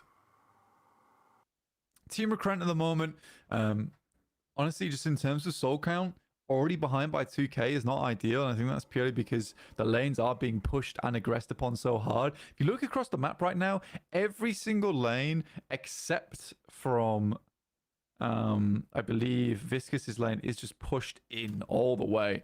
It's pretty disgusting. All right, then. Well, the R's have been dropped, everyone's ready, and we get straight back into the action. Abrams getting the soul confirmations off and being able to push the waves deep. This is because Shiv has been consistently taking so much of a beating that you've got to play behind the Guardian, can't get overly aggressive. You're getting free lane clear on the Candle Troopers here, all off the back of the melees, even looking to find the denies. Bit of bleed damage being thrown back towards him. Pocket force to bail as well, so they've got to rotate a little bit further off. Again, I think it's a very similar idea to what you have on Mo and Krill versus Shiv, is that you have this Abrams who has a huge amount of regeneration, so that little bit of pinch damage that comes through from the Shiv itself doesn't actually hurt him too much. There's the sleep. Punch comes through, but it doesn't really matter too much. Instantly comes out of it, and you'll be able to get yourself a quick and easy kill. For Hayes, though, she is a little squishy, so she takes a lot of damage off the back of that static charge as well as power surge. And it is Zergy to take down Viscus. And MKLS is pulling ahead in the early game. And this is what I was talking about. You do not want to let this team get ahead because it gets real problematic real quick. You let MKLS build a lead early, you will pay for it late. That's usually the way these things go, especially once he really comes online with a snipe for the Vindicta. You're going to feel the burn again and again. Abrams as well with a harsh commit here as Listic is able to take control of the lane off the back of the rapid punch. Bro, it's a 4-minute Guardian. And, dude, the pocket should be dead again. If they get the shots off over towards him, a real clutch flying cloak there to get him out of trouble. Has to hit the healing right, but this far back from the lane, he's going to be losing out on the CS. This is the way it goes as well, dude. We saw this last time, right? These first 4 to 6 minutes for Team MKLS. Oh, if you start to get momentum, they absolutely dominate. Yeah, we saw the same thing last time, right? It's unfathomable how damn good they are at pulling ahead with control of lanes and the soul economy. Oh, even with the tap damage that comes out from the Vindicta as well. Zergy goes all in on the Wraith. Carnage kicking off with Abrams being overwhelmed. Nice response back from the Shiv at least. You get the dash in for the execute. Yeah, it's a great parry, and the Shiv goes crazy. Zander, who had an incredible play yesterday, is able to bring that one out. There's no way he's already got Decay. Surely not. We need to check, actually.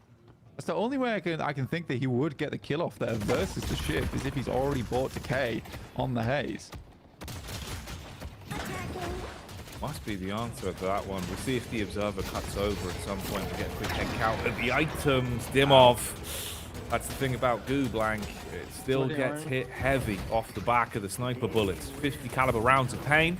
Get away for the Grey Talon on the maneuver, but the snipe is clean. Micro adjustment there. Oh, hurty-verty on that one.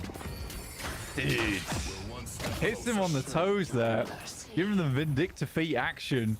Pays it back one time to the Talon. Goodness me. Yeah, it's just getting bad. It's bad news. It's bad news already. 7k ahead. And at this point in time, I'm pretty sure they're just going to start roaming, taking all the Guardians. And this is what Team MKLS does best. I think this might be a quick finals, Jacky. Quick parry on the tower, stops it from attacking the minions for a little bit longer, gives you more time to take it down. They saw they only had one left. Instant pickup on the denies on the souls as well. So none going over Team Recruit there.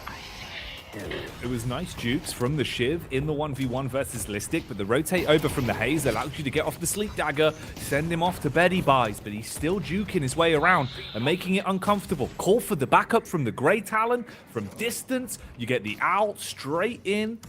That's going to slow them down and send them packing. You've got to bail further back, even with the fadeaway connection from the Yamato as well. So no cleanup there onto the Shiv. They can't get the kill they were looking for and fight for control of that over towards York side.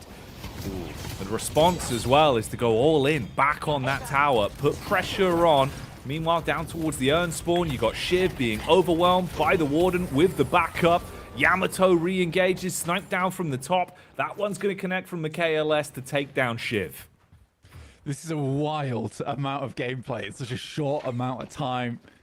I mean, this team is just drilled, and you can tell that they were in for the long haul here.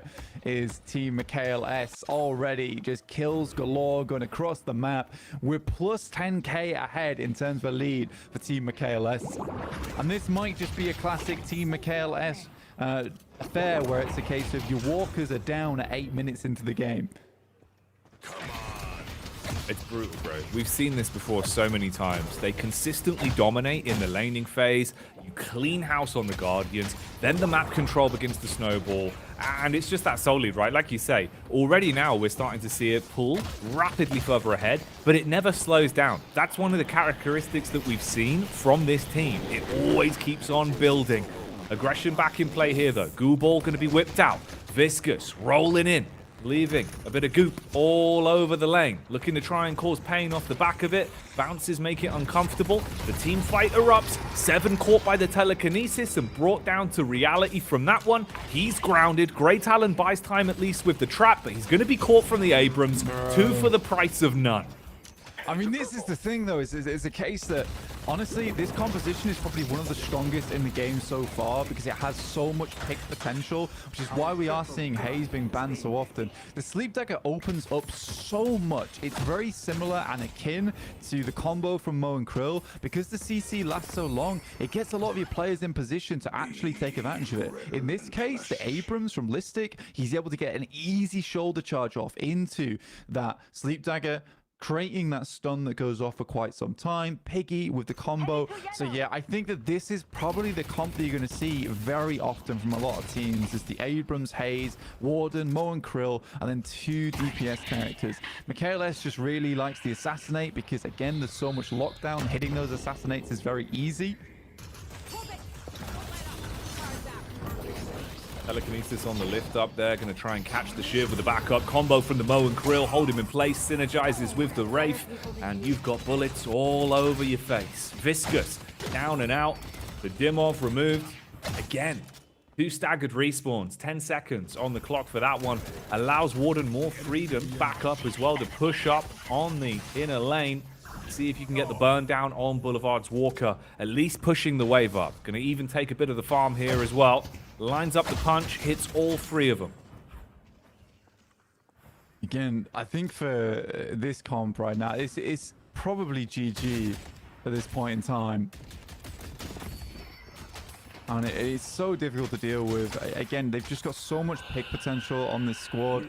You can see Talon constantly trying to get out these owls, but not being able to do too much of it. He's just trying to delay and slow the game down, but there's so much regen now available for the boys over on Team KLS that it's not even going to matter. And at 5k on this Grey Talon, he's so squishy. He's an easy pickup for most of these characters.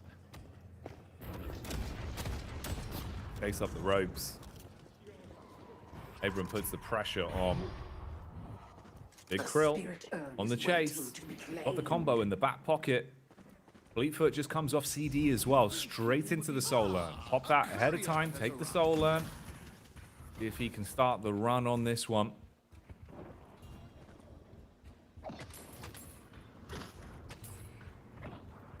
I mean, for Mo and Krill, like even just popping the Fleetfoot early to get the Urn across, I mean, they've got so much map control at this point in time that Urn becomes a really big objective for the guys on Team KLS because there's no challenge. There's absolutely no challenge that can be had from the guys over on Team Recrent.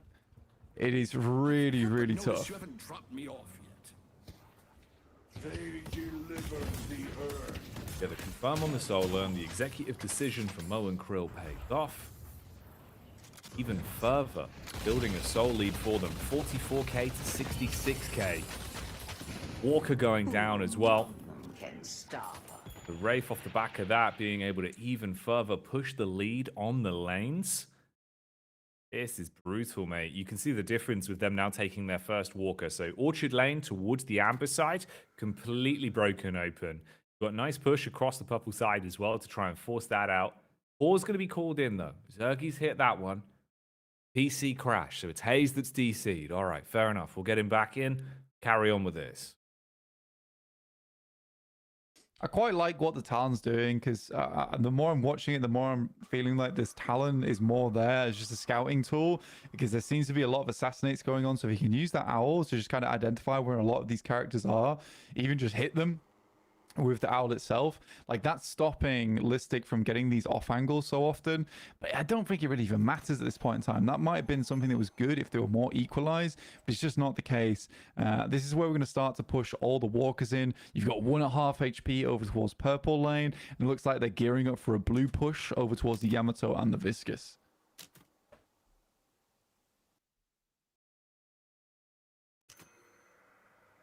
Still just waiting for the reconnect on this one, getting back in. Still feels crazy, man, that this is only just a game coming up to 11 minutes with how much of a lead you had. You had the 4-minute Guardian. Since then, it's been a consistent lead. Obviously, we saw how much of a ludicrous snowball you had in the semi-final for KLS. But by the end of the game, you were ahead by around 40 to 50k souls, which is just a balmy lead, mate, you know. You're playing an absolute corker at that point to be able to hit that consistently. And again, you know, it starts off in a similar fashion. Okay, back in though. He's reconnected. Seems like everyone else is ready. Should be sending the game back live. Quick head count on where we were. Orchard Walker over on the amber side had just fallen. That was from Zergy's deep push. Now the game goes on again.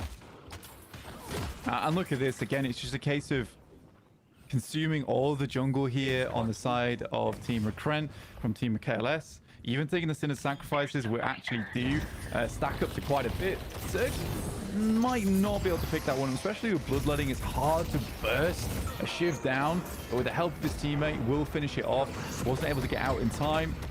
Project Mine is on cooldown, but it wants to get over the veil first to make sure that it's a secured escape from his side of things. Knew there wasn't too many. Oh my days. Oh, mate. Oh, it's getting meaty. He might not be Hellboy, but Hellboy, was that a play on a response back? Abrams with the punch straight to the face. Yamato takes a heavy knockout blow, and you've got 3 players down. Half the team staggered on the spawns. Yeah. So much free control now. So what do? Dogpile in, down on mid-boss, get the hard confirm off the back of it with a stagger on the spawns, have Rejuve to work with, and then hard push those lanes. Yeah, and I mean, if you've got Wraith and Hayes, like this is such a quick mid-boss to be had. Again, there's no potential of a comeback coming through from the guys on Team Recrent. And the biggest issue that we're seeing here is the fact that the soul levels are not that high. They haven't reached that many boons. So in terms of defensive resists as well as HP pulls, they're not that high yet. So one punch for an Abrams at 15k over towards a, I think it's a 6k. It might be at 8k. Yeah, it is a 6k Yamato. It's just going to do half a HP. This is a brutal game. Like, it's over. Yeah, dude, there's just no coming back from that. Hits like a ton of bricks. You do not want to get slapped in the face by a big blue fist. Ooh, 7. Straight into the silence, gets lifted and absolutely obliterated when he's brought back to reality. Lane push, going deep. Zergy with a backup from the rest of the squad. KLS and the support from the Warden. Up close, burn their way through the first set of the base Guardians. Absolutely pop them and give yourself even more freedom on this. You can take so much control of the base here. They've been leading for so long, but now they're looking to start to set up for the finish. You know what's funny? Team Sunset might actually be the second best team in this tournament, honestly. And it's just unfortunate they had to go up against the Beast in the first round, as they are just brutalizing them. This is criminal action. Yeah, dude, this is absolute daylight robbery. They've walked in, said hello to the patron, and looked to complete the ritual. Everyone is just bodying it now. Both shrines popped. Patron half HP already. About 12 seconds on the respawn for the Shiv. Staggered as well off the back of the resets when they come back in. Constantly taking a beating from the up-close damage. 7 taken out the second he spawns. MKLS with the back-to-back snipes. Yeah, it should be game. Man, this is murder, and there's no one here to stop it because Warden's complicit in the crime. Even the police are corrupt on the side of Team KLS, and that is just GG. Oh, man. All right. Well, there you go. First map in the best of 3 is already done. Game 1 goes the way of the KLS. I told you yesterday, dude. I thought Team Sunset were the second seed on this, but I think you're right. I think we've proved it there. That was done in like the first 10 minutes of the game blank. Let's head back over to the Curiosity casting booth and sort of dissect that one a little bit before we have a break. Rapid game. I think you've called it. I don't think we're getting 3 maps on this one. I told you, bro. I'm pretty sure this was going to be a steamroll. I just didn't think that it would be this much of a steamroll. Like, they've rolled over Recren, and they are flat as a pancake. Yeah, mate, and that was just off the back of the punch from the Abrams. It flattened them right out. Drove Tuesday on the play.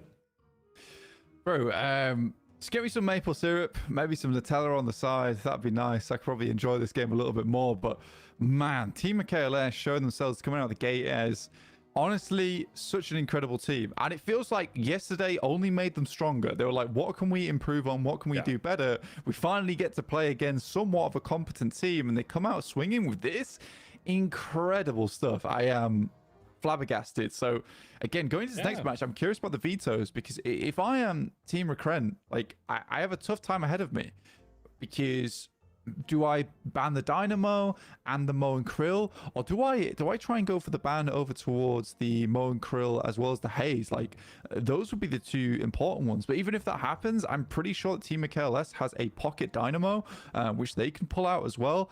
It's a stressful one. Like they have several comps that they can play, and that's the difficulty with Team KLS, is that if you allow them to play this one, they are going to steamroll with it. But if you don't allow them to play it, they have a much more competent team fighting kit in terms of composition as well. This one's just much more fast paced in terms of this comp, but they figured it out. I think they figured out the Deadlock meta pretty early on. It feels like it, mate. It feels like they've just, like, this is what we were saying, right? They've got their finger on the pulse of the game of how they play it, and they've just been locking it down every single time we see them in an official today and yesterday as well. It's been incredibly dominant. The months of grind for these players is paying off. There's a reason why he's got 1,000 hours and he looks damn sick every time we see them. We'll see how the rest of the final goes, though. That's the first game. Of course, this is a best of 3. Maybe there is a chance, but we'll see. Stay tuned, though, because after the grand final, even more exciting things coming up here on the Deadlock Air stream. We'll be announcing something very special. We'll be back in a few moments and set you up for the next map in the final.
18th update. Firstly, they reduced its spirit resist from 10% to 8%. They also went ahead and nerfed its overall healing capabilities by 5, down from 40 to 35. Of course, with 15 stacks, that is a lot of health. Restorative Locket's cooldown was increased by 4 seconds from 24 to 28 as well, with its max stamina restore that previously used to refill your entire stamina bar now being capped at just 1 stamina charge. Then into the 22nd, we had a lot of changes for items and abilities. High Velocity Magazine was affecting some abilities unintentionally. It's just supposed to buff your bullets, but I believe it was also buffing various throwing projectiles, making them quicker and a little bit bigger. Outside of High Velocity Mag then, let's have a look at another item that's changed. Silence Glyph. Damage was reduced on this bad boy from 150 down to 100, a fair change with how much output of damage it had. It's also lost the additional benefit of giving you +2 sprint, it will now only give you +1. The large change though is in its spirit scaling, going down from 1.5 to just 1, that is actually a huge nerf to its overall spirit scaling damage increase over the course of a game. Following on from that, there was a few other minor changes to Silence Glyph. Reactive Barrier's cooldown went up by 10 seconds from 20 seconds to 30 seconds, making it a bit more of an actual reactive barrier, rather than always being off cooldown and something that you could use every single fight. Now it will be a little bit more situational about when the item will pop, and you'll have to be more proactive in using it. Following on from that, Return Fire. Now, it's an interesting way that Valve have decided to balance this item, and we spoke about it in depth over on the latest Dead Air podcast, but Valve went ahead and nerfed its damage by 10%, down from 80 to 70. Me and Blank hypothesized, however, that it might have been smarter to instead reduce the cooldown or nerf it in a different way, as 70% is still a large amount of damage and can be annoying when comboed with other items like Metal Skin. Next on the docket, let's have a look at Siphon Bullets. These are becoming more and more meta and popping up in various builds all over the shop.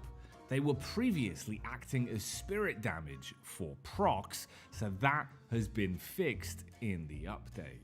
However, it's the following change that's a bit more impactful, as no matter who kills you with Siphon Bullets, you'll now lose 2 stacks on death. Ivy also has some balance changes. One big balance change to the balancing act that is her ult. Airdrop will now silence the ally that's being carried until they've been released. Of course, it makes sense. It only survived 1 small patch cycle, but being able to carry a 7 whilst it's ulting and zap everyone like a big bug zapper is no longer a viable part of the game. Unfortunate, we'll miss it, but it's gone.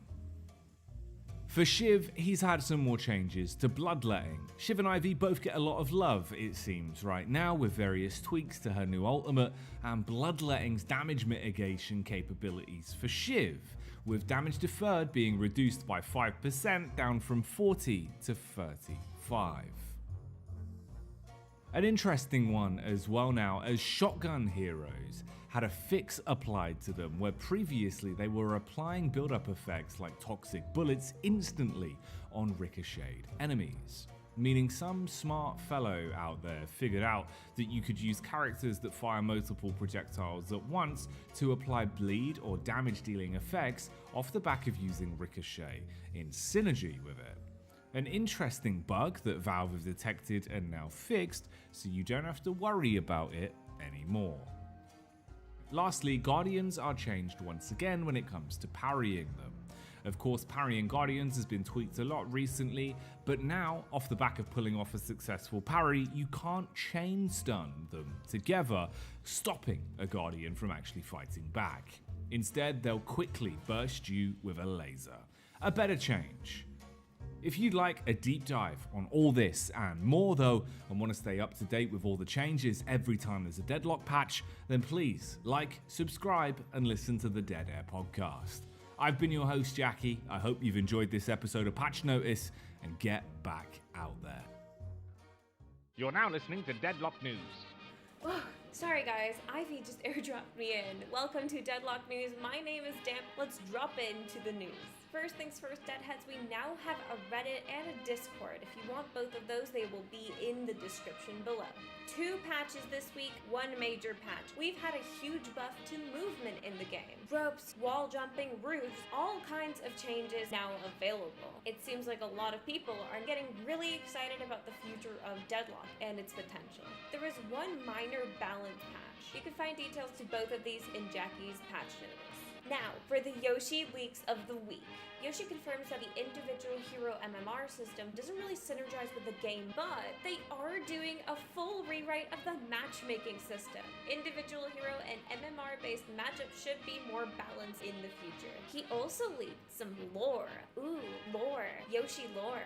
Yoshi explains that in Deadlock's universe, the United States has 52 states. You may or may not have known that the 52nd is South Ixia, but did you know that the first state is Puerto Rico? Puerto Rico was added due to the fact that they discovered a gate to the outer plains.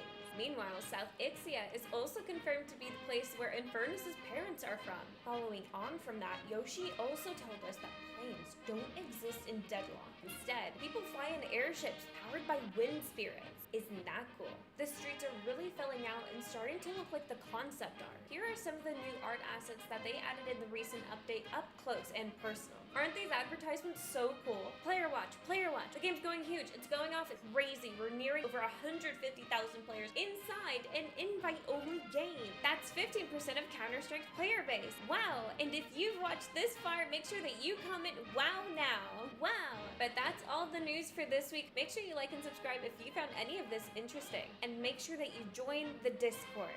And last but not least, rate the podcast 5 stars on Spotify. I'll see you next Monday.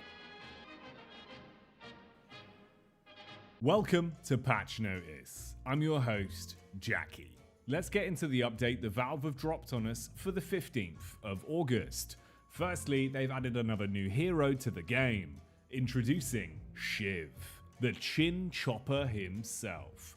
Looking to cut up all the fresh meat on the streets of New York, Shiv has a crazy kit with loads of mobility, a very aggressive playstyle, and overall looks to be a very fun hero to play.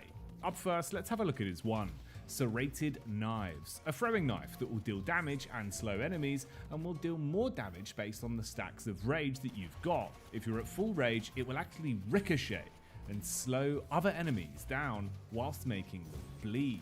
His 2 Slice and Dice allows you to charge towards enemies and do a ton of damage as you impact into them. Combo that with Bloodletting, the fact that he basically has free damage mitigation and self-healing on hand is absolute insanity. It really feels like Shiv's coming into Deadlock to potentially be one of the best in the business. Lastly then, let's talk about Killing Blow, his ultimate. Changed of course from the initial pre-release ultimate that he had if you dug around in the console. Now, Killing Blow is effectively just an execute. He does look a little bit like Axe, and yeah, he can execute if he wants to ask you a question. That question is, are you gonna die if you're below 25% HP? The answer, yes. Outside of his actual weaponry, his kit also Hello, welcome back to the 1xBet Aurora Deadlock Masters. We're back again with Team Michaelis versus Team Recrent. Team Michaelis is up 1 after a very dominant display. I think it was almost a sub 15 win, sub 15 minute win, which is absolutely insanity. Of course, Team Recrent bans off Abrams. It worked too well with Team Michaelis' comp, Sleep Dagger, Binding Word, as well as Mo and Krill combo, just getting the free shoulder charge into 5.5 extra damage because Abrams Listic did build into shoulder charge early as well as regeneration. Just had a very nice conversation with the guys over in the high MMR, Fred, actually, about it, because I was curious. But we got a Wraith ban as well, which is absolutely fair. She is busted at the moment, especially in the early game with just Mystic Burst on those cards. She goes crazy, and a Mo and Krill ban. This makes for a very, very interesting matchup because I think we have banned now some of the more broken characters in the game, but still Paradox and Kelvin. So we get to see finally the Michaelis Paradox in action in the Aurora Deadlock Masters. Oh boy, they pulled it out. It's taken him a while. It was banned out in his first series in the semi-finals. We never saw the opportunity until now, but we've saved the best till last. The Paradox brought into play, spicy bans overall, and the composition coming together. So MKLS's squad going for Kelvin, Paradox, Shiv, Hayes, and Warden, with Team Recurrent finally getting themselves Viscous, Vindicta, Pocket, Lash, and Infernus. 2 picks left to go. I think it's...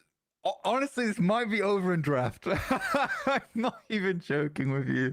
I actually feel really bad for Team Recurrent. I mean, being able to pick up both Paradox and Warden. Thank you, Team Michaelis, as well, for picking 7. So we might actually see 7 win a best of 3 after all. But yeah, this is tough. This is tough for Team Recurrent. Kelvin, Paradox, Shiv, Warden, Hayes, and 7. What a comp coming through Team Michaelis. I almost feel bad for Recurrent. It is rough. You know as well. Like, you can already smell it. The urn rotates from Piggy, the amount of control you're going to have with the dome to just be able to deny and control absolutely everything from Rejuvenator to urns. Yeah, bro. You also then double that up with the fact that you get the Paradox pickup from MKLS. He's been playing a very vicious Vindicta, but you put him on Paradox, he's going to pop off. Oh, dude, I don't know about this one. I was hoping maybe, we'd get a bit of meat and potatoes out of the grand final. But I think what we're getting instead, Blank, is a highlight reel of why this team and these players are so ahead of the game right now. Yeah, man. Bro, I feel bad. Again, I just feel bad for Team Recurrent because this is such a horrendous draft coming through. I mean, their draft is fine. I'll put it that way. The draft is absolutely fine in terms of the characters they've picked up, but the comp that MKLS has grabbed, it's another steamroll comp. And if they win in their lanes, which I'm likely assuming that they will, even the Warden Hayes lane is desperately difficult to play against. Yeah, it's just a strange draft coming through from Recurrent. Fully building into it. They're essentially trying to go for that late game carry with the Infernus into Pocket with Affliction, just slowly ticking everyone down, but they're just not going to get there. They're just not going to get there. Let's go purple. Right then, strap in. This could be where it all ends. The grand final. Second game. Team MKLS could take it in 2, and already the signs are there in the veto. There's writing on the walls. So it's up to Team Recurrent to make a difference in the early fight. Deep engage early with a static charge coming out. You get the stun off onto the Pocket. Vindicta sniping back, but already look how deep and aggressive you're being able to go here deep on the inner lane, dude. Orchard's already getting pushed so far back. I actually kind of like the static charge first pickup as well. Instead of picking up either Power Surge or Lightning Bolt, you go into static charge. You open up for some very interesting combinations where you static charge into the Arctic Beam coming through from the Kelvin, which will hurt, bro, because you get the full 80% slow. With the static charge, he's likely to be out of position if you can mix and match that one up. So MKLS already into the front lines. Right now, it's very even Stevens for both sides. Yeah, I don't know. We'll see what happens here. Warden Hayes currently battered off of this position at the moment. We've got Infernus as well as Viscous, who are able to apply a lot of pressure in the lane, especially just Afterburn and Puddle Punch early, which is sort of what's needed. But again, it is that case of one Sleep Dagger into a Binding Word could be the difference between a kill and basically this lane going in the favor of Team Recurrent. Interesting. It's a bit too aggro, guys.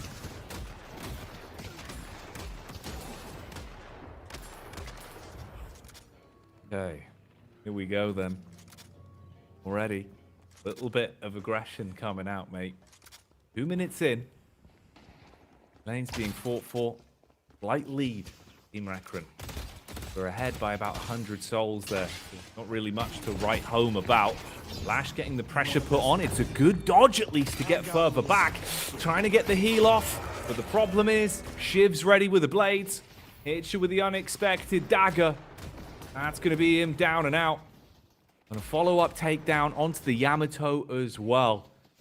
That slight chance you had quickly gets whipped away with Team MKLS picking up another 2 kills. Yeah, bro. I mean, MKLS and the Paradox as well. It had to happen at some point. And I'm so glad we get to see it finally in action, because it is the hero who's got the most games on. I think he's currently got about 800 on side, and this is just what he loves to do. Use the kinetic carbine, you get the increased movement speed, you drop that pseudo stun from afar, and you just open up so many avenues.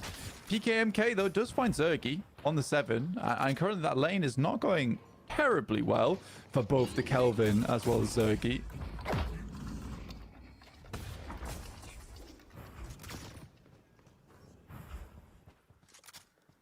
So backs up. Keep the pressure on the lane. Looks to at least try and have some kind of farm out of it. Obviously, Paradox being played by MKLS. It's so awkward to actually get much off the back of the Candle Troopers in terms of confirming those souls. Again, similar scenario here. Shiv puts the early game pressure on Lash so that he can't free farm, force him further back. You call for a rotate over. Backup arrives, but the cavalry a little bit late to engage. So not much help here from calling over the Infernus. Yeah, I mean, the lane was pushed out, so he can apply a little bit of extra pressure there just by sending himself over into that direction. Again, the puddle punch is the big problem for them. And Zander again down on Lash. And Zander, honestly, he had some incredible games on Lash so far. Kelvin playing a dangerous game there with the Affliction after Pocket already grabs his, uses it early. Gets very low though, have to back it off. Viscous, Infernus in a close range engagement right now with both Warden and Hayes, and Dimov's able to find Shush after all. Everyone grouping up now, looking to get as much damage as possible off on a quick burst towards the Guardian. Pocket with the rotate back over towards Lash as well, assists. This Shiv is having a real rough go of it. That's the only benefit that you've got to work here now. You force him back, take control of the Guardian, put him into uncomfortable territory. But he's been dominating, at least overall, in the grand scheme of the lane. He can slip out off the backside as well. You've still got your Guardian, you've got lane control. Lash is in a spot where you've already gone down twice to him as well, back to back. The soul lead starting to come out. 2k souls ahead early. Paradoxical swap. Oh, that's not what you want. Problems already as MKLS engages onto the Yamato and begins to clean up on the lane. Yeah, I mean, his Paradox is just incredibly good overall. And on the stairs here with this, honestly, Paradox is one of the characters that can really ruin a Guardian. Used to be a case where she had 55 bullets in the magazine, and that was even worse when MKLS was taking down Guardians sub 3 minutes, which was a little bit silly. No, you can just do so much damage, dude, with a consistent reset. Obviously, 1 bullet in the magazine, all you've got to do is slide. You just keep it going. So with the amount of ammo she has and the burst, keep it going with a little starter set side. You're just going to be able to breeze your way through control of the Guardian, and it makes your life so much easier. Yamato goes down. Damage back as well. That's going to be 7 taken out. Oh, the goo ball getaway. Viscous with a movement, at least for now, starting to find an opportunity to bail. Nearly picked up by the lockdown. This game is not as bad as we saw the last game go, but again, Guardian been taken down here by MKLS nice and early. He's just consistently getting more and more farm up. Listic up to 5k with Zergy following him closely behind. Yeah, very interesting game so far, and much better from Team Recrent, we'll put it that way. And some more targeted bans that came through from them doesn't allow that snowball from the early game go through as quickly as before. Listic gets himself the parry off, prevents the big damage, and just stalls just a little bit. And I think Listic realized he has to have some impact in this game. Instantly hitting with a Death Slam though into the Infernus ult as well. Oh, mate. The double trouble combo. That's what it takes to shut down Listic, as Jacky is able to set him ablaze. So the Infernus, off the back of the fancy footwork from the team, finds success. Nice track and trace as well from the Yamato. Psycho getting the damage back out there. Oof. Input still works. He's able to get the elevated peak on the ledge. Alt fire rinsing its way through Kelvin's HP. Chase but baited. You're forced to fight into MKLS. Calls in for the ult as well. Pocket goes down in the meantime, and now it's just about survival. Not much they can do to help the Kelvin either. He's underneath the underground with the Yamato. Is able to slip his way out though. Slowing Hex onto the Vindictor. Prevents the flight from going out early. And we have to use Slowing Hex before a character uses a movement ability. But here we go. It's just MKLS playing position 4 essentially. Already has that Slowing Hex on board. With Mystic Shot, he's doing a ton of damage. He can roam, he can control, and he can absolutely dominate. Piggy at least caught out this time around, so that's going to be the double up of Dimov with the support of Pocket. But they find a way in to make a nice maneuver. Good trace, at least from the flick up from the haze. Half HP down though, and Lash is on the chase. Good engage off the back of that. Slams down, finishes off haze. Sleep Dagger on the fadeaway, at least to buy a bit of time, but it's still a pickup for free. Yeah, not bad at all. Actually, you know what? Team Recrunt's doing a fantastic job in this game to at least get a little bit ahead. Harddecky even finding Shush here. The lead isn't tremendous, though. 38k to 37k currently so far. Out comes Listic, and MKLS will find Psycho once again. You know, be careful right now. You start to get a little bit more of a group up coming through from MKLS, realizing they need to put some more of the pressure on.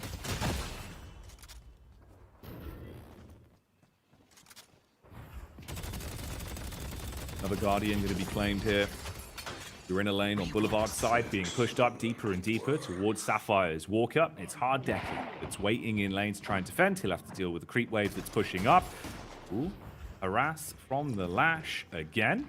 Using the quick maneuver. There you go. Double tap control for the drop down. So he burns 1 stamina for the fast drop. He's able to get away quickly enough to stop extra damage output from the Shiv there. Escapes the chase. Vindictor's on the roam back over. Harddecky looking to support. 7 in the meanwhile clearing out. Pocket engaging. Big damage on contact. That's really bad news, actually. You got all the barrage hits off, so the damage amp is going absolutely insane on Zergy. Attempts to use the Thundercloud there to at least try and get the bullet resist on, but it was too little too late.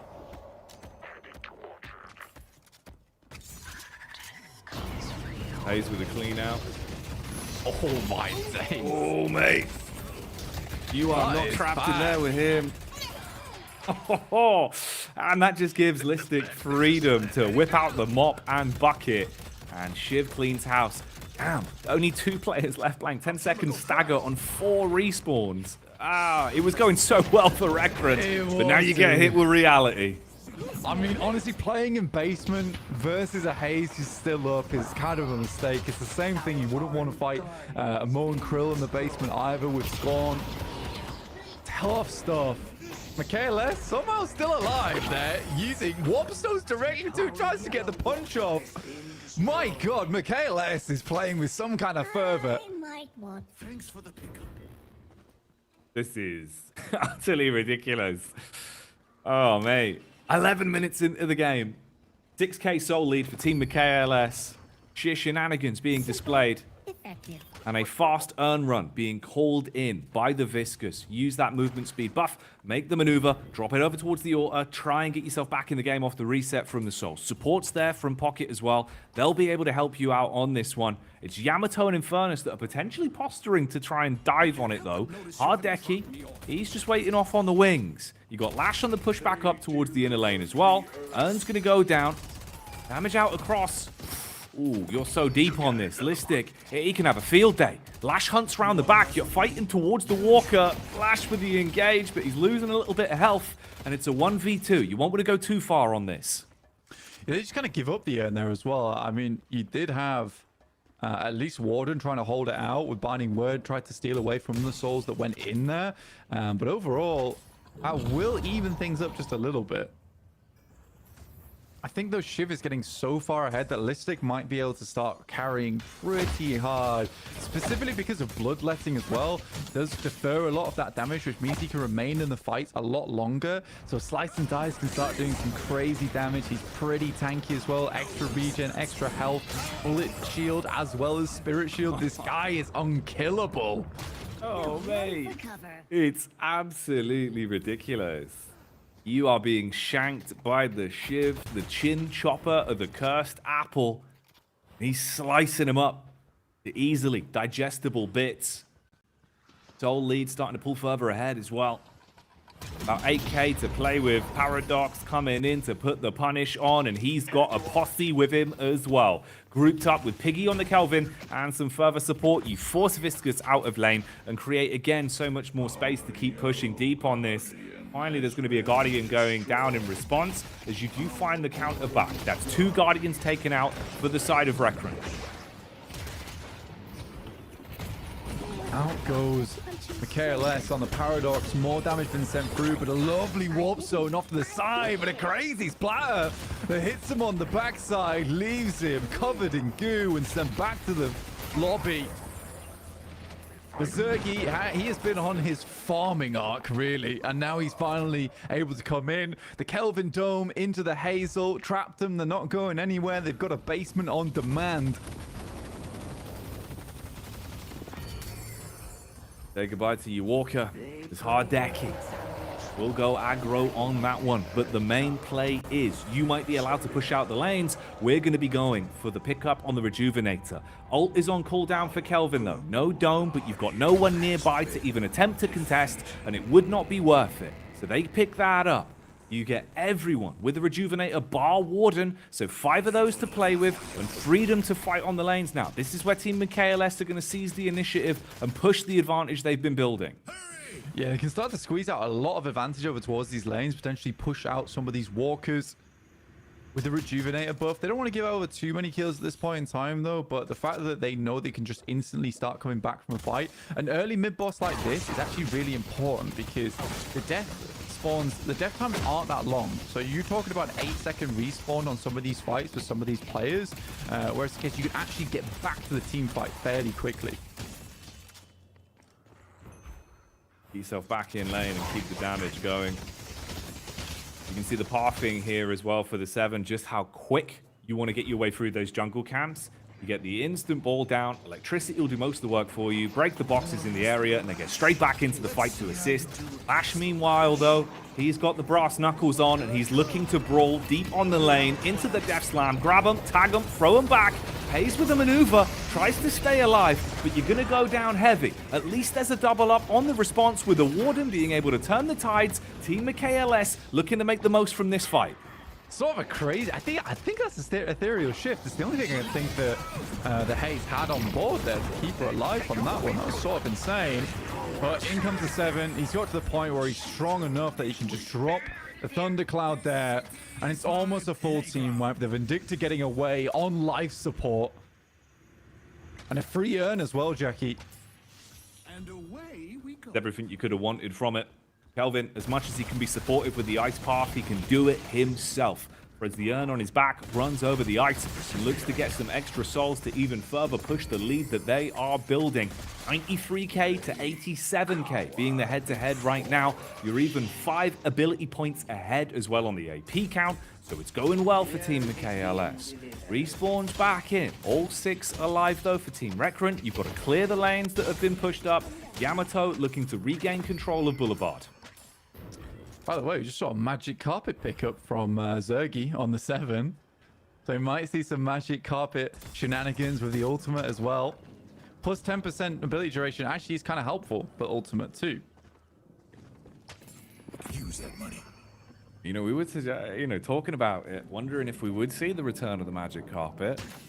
It would be fun. We'll see how it's brought to the table and what the flavor is on that one. Some of your bigger items being brought out to play now, though. Souls being spent, investments being made. We hit the 17-minute mark. Second map in our grand final BO3.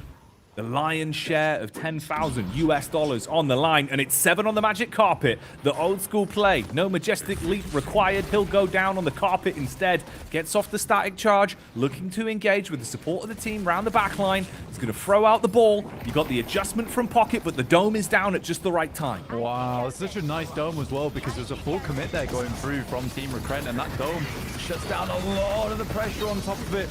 Tries to get that one off, but in comes the Haze with the bullet dance. Oh, mate. It's a hell of a flip on the script as well. You've absolutely battered them. Oh dear, oh dear. Vindicta, the only one to barely fly away round the corner. But the Warden with support of the Haze, you've absolutely farmed. Sapphire Walker here, gonna get toasted on Orchard Lane. That's going to be the flex slot for taking down all the enemy walkers as well, so the power spike only going to further increase, with that soul lead now pulling ahead to around 21k. Yeah, I think the big thing there is just the Kelvin. Like, the Kelvin actually was a big part of that, where he was able to deny a lot of that initiate that came through from the Shadow Form on the Yamato, and you can see that the Lash was looking for a Death Slam in that situation. It slows everything down, which allows time for the Haze to get into position to drop a big bullet dance. It doesn't kill many of the enemy team, but they're so focused on the bullet dance and taking down the Haze that Shush just comes out of nowhere with the ultimate on Warden and just tears the team apart. It's like it's basically a really good set of decisions that just lead into an unreal team fight. Over, under, and sideways. The magic carpet ride for 7 once again, and this is just to speed up his rotation path with the farm. That's what he's using it as here. Quick cooldown on that bad boy for the utility usage. Meanwhile, Lash comes in, wants to hit him hard and heavy. Hope you got your seatbelts on. Paradoxical swap though. That's going to be the counter back from the KLS. Doesn't miss a beat with the gun. Yamato pops the ult, dives on in, pays for the counter, looking to heal off the back of the sudden burst of bullets, and that'll smash you down with only Hardeki finding the 1-for-1 trade and looking for the getaway. Escapes in towards the Curiosity shot. Ballistic should finish that one off for them. Trying to look for Dimov on the Viscous. Look at this. They know he's underground somewhere. Finds him, and that will be the sleep dagger to the face. Takes the sharp cut to the eye. Oh, mate. They don't teach you that in school, Blank, but goo is conductive. The electricity goes through Viscous. This is brutal. Hardeki going down in the subway. He got his 1-for-1 on the KLS, but that's 14 seconds of difference between him and the KLS now being back in play. That soul lead still saying so consistently far ahead as well. Yeah, we just got to a point where we're able to just lead ahead a little bit more. And I think that the Kelvin honestly has been played so well this match. And although Piggy didn't have the greatest of starts in this game, again, he is very good on a lot of these supportive characters. And his Kelvin has just stopped a lot of these hard engages from the Infernus, the Pocket, the Lash from going through, and gives a lot of time for the rest of the team to set up. So, you know, it's not always easy as a Warden to hit that ultimate and find a good position for it once the fight's already started. But because of that dome, it gives that important like 2-second wind-up time to the Warden to hit that one off. It's very nice. It's really well played, and Piggy's actually doing a lot more than we give him credit for. Yeah, I told you, man. Piggy really is the epitome of such an effective support player. Like, the comms are always on point. You can get so much done. Very, very useful player to have on your team. Mid-boss spawning back in as well. Off the back of the resets, the potential for mid-boss off the back of winning a team fight could be something to factor in. For now, though, the team fight is the big piece of the potatoes, and they're getting ruined. You've got 3 limbs already with Infernus going down. Say goodbye to Viscous as the goop gets sliced. This is the worst timing to be taking a fight like this just as mid-boss spawns. It's a 3-1 that goes back over to Michaelis, and this is pretty much just a game-winning team fight, right? It could very well be. I feel like with the setup you're going to find yourself in here, all 6 respawns, 30 seconds at worst on them, 7 seconds till the quickest spawn on Pocket, coming back into lane. You've got Rejuve, you're already pre-pushing the lanes out as well, leaving only Kelvin for the pickup. Last second items being purchased, and you are ready to attempt to, at best, break your way through the shrines and leave them in a horrific position. They do get the respawns up at least. You've only got 2 players that are still further out, but pressure staying on. Split push the lanes and keep them in base. Yeah, even again, we're going to take their jungle now take that away from them. Take any souls that they might be able to accrue whilst all their lanes are pushed in. It is a brutal time for Team Recruit. They did a lot better in the early game. Lash once again doing some crazy shenanigans. I'm not sure what Zander up to in these matches. Again, another big Hazel. Dimov gets taken down. Shush there alongside him with the Warden ultimate. Shadowform barely keeping the Yamato alive, but for how long is the question? Oh man. Helion, Haze, raising hell like Smoking Joe Fraser, the Hellraiser. They're bringing the flavor right now as Team MKLS look to shut things down. The shrines are getting ruined. Pocket is gone. Both shrines about to pop blank. They're looking to gun for the lion's share of the $10,000 put up by Aurora and 1xBet here in the Deadlock Masters. They want to do it in style with the 2-0, and they've turned up to do it in seconds. I mean, it doesn't really matter either because right now, Magic Carpet, there shouldn't be a lash ult for a little while. You hit the ultimate from 7, it will just keep them in base, right? There's no one really that can stop him from hitting that one. Maybe he waits for the Death Slam to go off before he drops the Thundercloud. That would make sense to me. Out it goes.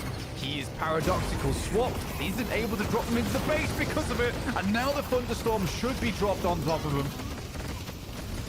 Oh, the swap is the game changer, and now you are getting lit up. The electricity as Team MKLS ride the lightning all the way to the lion's share of $10,000. Your Aurora Deadlock Masters champions, a Team MKLS. Unreal way to finish that out as well, with the paradoxical swap on the lash ult, preventing him from sending them back into the base spawn. Insanity. So your winners are Team MKLS, and by far deserving that win as well. Incredible gameplay, so fun to watch. Yeah, and it's also, you know, it's great to see. We had both Paradox, MKLS on Paradox, which we wanted to see all tournament, and we finally saw a 7 win a game as well. Man, that is absolute insanity. Okay, well, the top and bottom of it, there it is then. We finally get our answer. Coming into this event, 4 teams, some of the brightest sparks in Deadlock right now in terms of individuals. And of course, it's the man that's been at the top of all the tracking websites for so long with his talented roster. 6 players that walk away with a whole load of cash in the back pocket, taking, I think, 6.4K from picking up the win here in first place.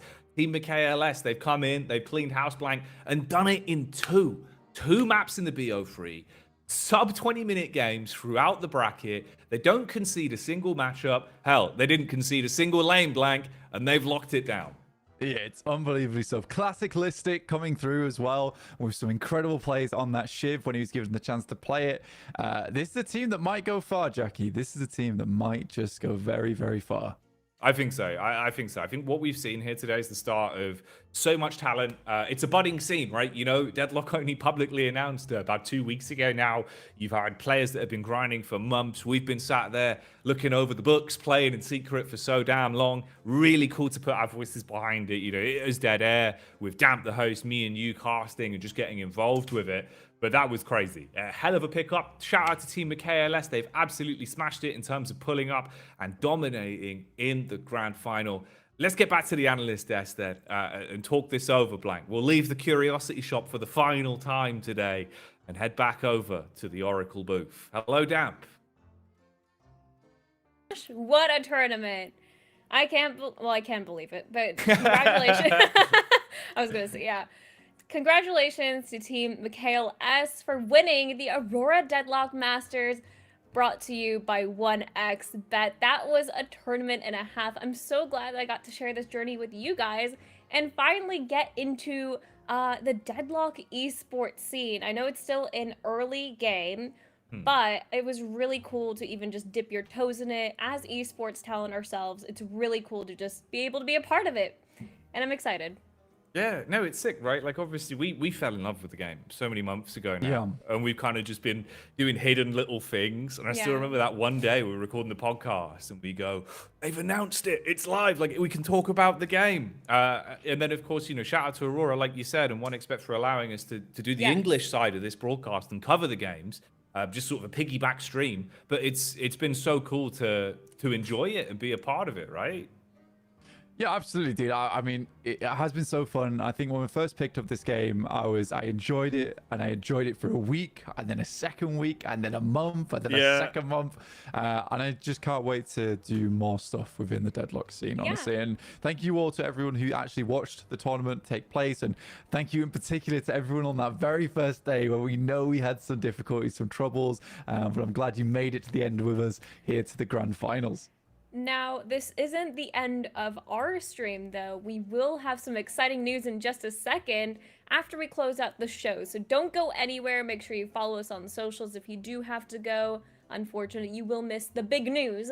But, yeah, thank you so much again to 1xBet and Aurora, first of all, for organizing this at all and putting it together for our viewing pleasure. So thank you for letting us cover this, stream it, and giving you the English coverage of the first, I think, big esports tournament we've had in Deadlock so far. I think by far biggest prize pool, and also some of the most notable, like, potential future hardcore pros that are grinding the game and looking to make this their career. By far, we've had so many sort of pop-up community tournaments which are dope. Hey, Piggy, there we go. Hey. Shout out, Piggy. Shout out. Honestly, incredible moves. You got some sauce up those sleeves. I don't know how you do it. Huge support plays, Piggy. Well played. Should we announce the big news before too many people leave so we can really maximize should we get into it? Should we talk about our little dead air announcement? Sorry. Helly the Hay. Hey, guys. Sorry, hell yeah. Okay. Well played, guys. Well played.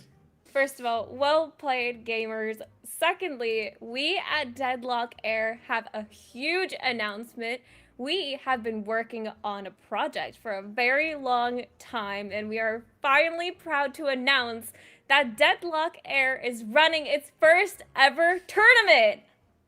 Here it is. Hey. We can finally say it. Oh my god, it's crazy because we've been working on this for so long. But it's finally here. The Dead Air Cursed Apple Clash is happening. Your influencer clash for Deadlock. We are bringing together so many influencers from across so many different scenes and genres who are just interested in the game and want to give it a try, promote the game, and just put it more out there. So we tried to organize something for all of our influencer friends to come together and try the game out in a good little, fun little tournament style. Yeah, exactly. The Dead Air Cursed Apple Clash. The first one we're going to be doing is the Creator Clash. We haven't done all the invites yet. We've got some people in mind. We've got some people that we've reached out to. Left, we've got a couple of spots left that we were waiting on the peripheries. But it's pretty full. But there's a fun reason why we're running this. It's not only a tournament, it's also going to be for charity. We at Dead Air are going to put $500 in first. And then, of course, we're going to make it open to donations. We're doing this to raise money for charity in a fun environment. 2-day tournament. We got surprises. We got a show match. We got all sorts of cool stuff we're cooking up. So this is going to be our own tournament, our own stream.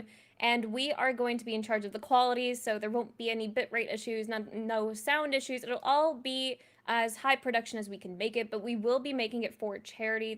The charity, I believe, is Special Effect, which is an organization that helps disabled children and people access video gaming by creating hardware, personalized hardware, and much, much more. So we are doing that with Special Effect in collaboration with them, and just yeah, this is going to be a really, really cool event, all in all. Yeah, that's the plan. That's what we're working on. Don't worry. I see some of you going, where's my invite? We'll see. We'll see what's happening. We've got plans. We've got plans. We've been looking around. Oh, yeah. Wait, before we move on as well. Look at Women Viscous. Women Viscous. Yeah, this was the original Viscous art that Damp made when we found Viscous in the game files months ago. I was so obsessed with the character. Whipped this up, and then Viscous got added, and we were like, "Hey, yo, it's actually in the game now. Right. That's sick." But let's go on to the next slide and show people what they can expect. There are, I think, 6 influencer teams total. It will be a 2-day event, so we will be. Actually, I'll let you talk about the format, Jacky. Yeah, you can. It's going to be a GSL format bracket. We're going to be doing double elimination, BO freeze. We're still getting the full invite list of people we want in, and this is the first of many things we want to do as well. We've got Yes. so many ideas for this stuff. This is basically a starting event to run an influencer event for charity. We're going to get loads of content creators in that enjoy All the your game. favorite gamers. Yeah, people that basically just want to kind of put the game on blast to raise money for charity.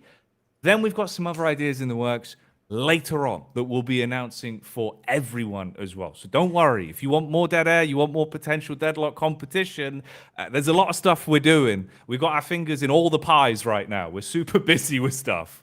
But if you want to know how official this tournament really is, well, I have news for you. We are running this tournament out of the Red Bull Gaming Sphere London. Yes, we are running it out of the Red Bull Gaming Sphere London. In collaboration with Red Bull Gaming Sphere, we are having our tournament out of there October 9th and 10th. The broadcast will be in online format. However, we will be present there to give you a physical show, and it'll be really cool. We're putting it together. It took so much time, but I'm really excited with how it's coming together. It's going to be really, really cool. Yeah, There man, you we're go. really excited for it. And honestly, again, like Jacky says, for everyone asking chat, how do I sign up? We wanted to do this. We actually wanted to do this one for charity and just keep it kind of on the low down. And then once we've got everything figured out, because So we're we going have to do to, this one, and it's going to be really, really good. And in the future, again, there might be more Deadlock competitions, and it's going to be good. Mom, get the boat. Yeah, come on across. Come Get to the over, Red get Bull over to the Gaming Sphere UK. London. Get your tickets. Get your tickets. Yeah. But yeah, no, like Blank says, right? Like this is the first of many. It's so cool, obviously, seeing all the support for Dead Air. Like, you know, we're just three people that love Deadlock and made something that lets us kind of channel that passion into an environment because we want to talk about the game. We want to do esports stuff. We want to run events. We just want to be there. Where do I get tickets? We'll figure that out later. There'll be more information eventually. Don't worry. We'll do tweets and stuff. It'll be in the Discord. Join the Discord. Can we show them how it will look, by the way, the experience at the Red Bull Gaming Sphere in London, how that will be? Do we have that on screen? Woo! Look, there we how are. much fun we're having. BB. This is us. We BB. We BB. So yeah, this is what we've been working on for a super long time. Everything that we have been doing is pure passion. None of us are getting paid for this. We just love Deadlock that much, and since we got access, I guess, we have just been so addicted to the game that we couldn't help ourselves from making content. It wasn't to be first. It wasn't to do anything. This has been a huge shock, the reception to Deadlock, Aaron. We're just so glad to be given a platform where we can do stuff like this and give you guys that experience. We're just really excited. Yeah, so it's going to be fun. It's basically going to be a charity kind of show match based tournament. Going to be a lot of cool stuff. We're going to put some money in to start the prize pool, get other people to donate if they want to as well, to raise money for special effects so that everyone can play games. Special 'Cause, effects. you know, that's the best bit, right? Gaming's a nice Exactly. escape and it's always fun.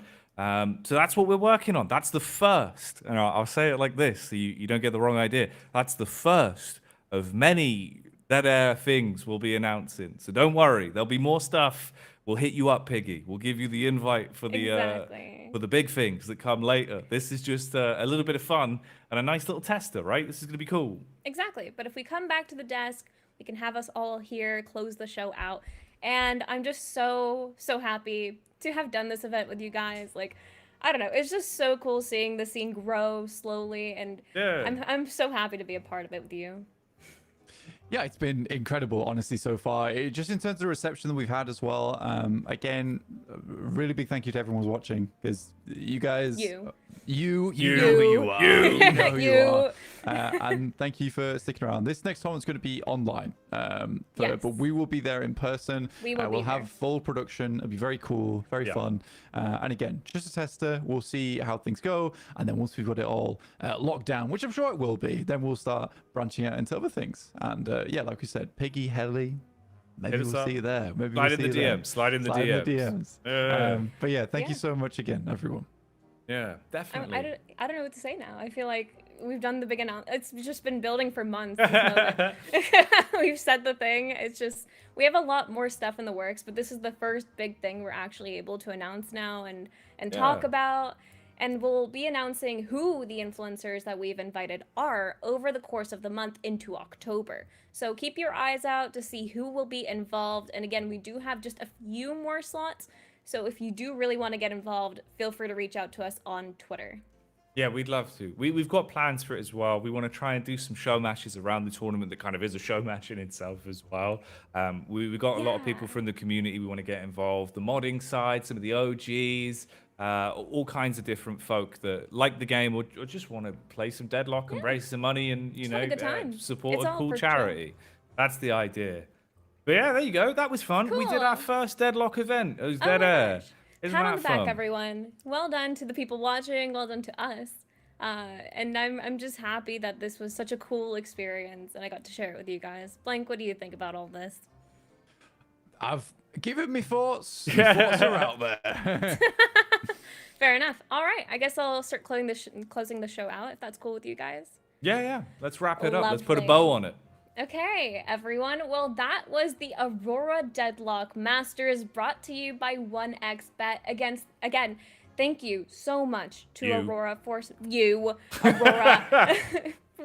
organizing this all and putting this together, as well as 1xBet for making this all possible. I have been Damp, your host, with Jacky and Blank alongside casting. We are Dead Air, and this has been so much fun. Thank you for all the follows, and if you haven't followed yet on our Twitter, on our Twitch, what are you doing? Follow. And join the Discord. Yeah, I mean, that's it, isn't it? All right. Well, there we go. Goodbye, everyone. A nice Goodbye. collective wave. Roll your D20s, and I hope you have a great evening. Bye-bye. Also, the podcast will be slightly late this week. Bye-bye. Options for outplay. Overall, a pretty nice change, actually. AP refunding. People were using AP refunding to get their ability points back, whilst being able to cast spells, use actives, and generally do things that weren't intended. Valve have resolved that now. But they didn't stop there. Valve also made it so there's no longer a spectate limit on games. They overhauled the shop with a brand new built-in system displaying all of your stats, lore about the character and weapon that you're playing as, shows off what items build into what other items, alongside giving even more power to the players in terms of community builds, suggesting what abilities to pick up, crosshair customization, magic carpets, other items alongside it as well. Valve went above and beyond in terms of the quality of the features they added and the support for the community. The Soul Urn finally gets an update from its old Neon Prime model with the ridiculous parachute to the new, crazy looking Celestial Rift, almost as if the urn's coming down from the beacon of some sort of spirit deity itself. Really nice overhaul on that one that fits the Deadlock vibe. Ricochet had a bug fix where the extra bullet was coming from the user's gun rather than the target, so now it really is ricocheting. Teleporting with the urn has finally been fixed as well, so that pesky bug allowing players to dip into the TP with the urn on their back and quickly peace out into another lane has finally been removed from the game. Arctic Beam at tier 3 has had a bug fix in which its range wasn't correctly calculating when it was supposed to have additional range added off the back of items. Also, for you Infernus mains, holding mouse 1 after flame dashing will now allow you to shoot without releasing and then pressing mouse 1 again. Seismic Impact and Siphon for Abrams has also had better visuals added to the game in terms of visual clarity. Next up, let's listen to some of the audio changes that have come in tonight's update. We'll start here with Haze and Smoke Bomb. Moving into position. Time to disappear.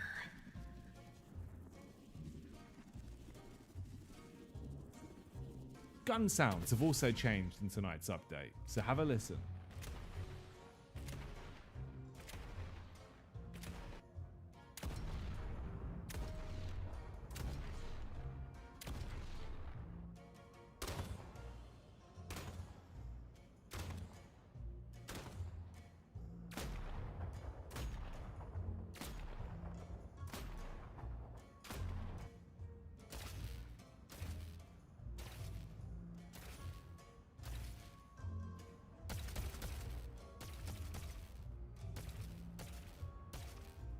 Rafe's tracers were updated so that they should be more connected to the bullets than it previously looked like they were.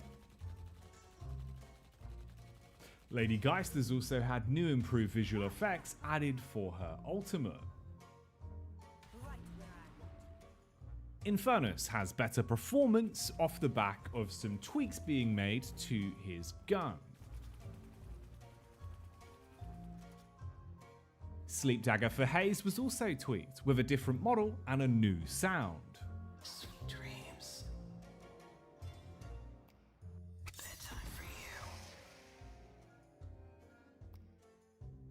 Following on from that, we had language support for quite a few different languages inside of tonight's update, giving localization support for many different regions. Talking of regions, matchmaking for all regions will now start 1 hour earlier. That's more time to lock it in. When you want to lock it in, you can now set priority of preferred, your primary pick, and your general hero pick out of your free picks for heroes, giving you a little bit more choice and control in matchmaking. The teleporter also underwent some changes in tonight's update. You will not be stopped from teleporting when taking damage now. However, it will take 5 seconds to channel the teleport. You'll also have to be within 30 meters to deal damage to walkers, and those walkers have had their HP buffed by 15%. Base Guardian's HP has also gone up by 20%.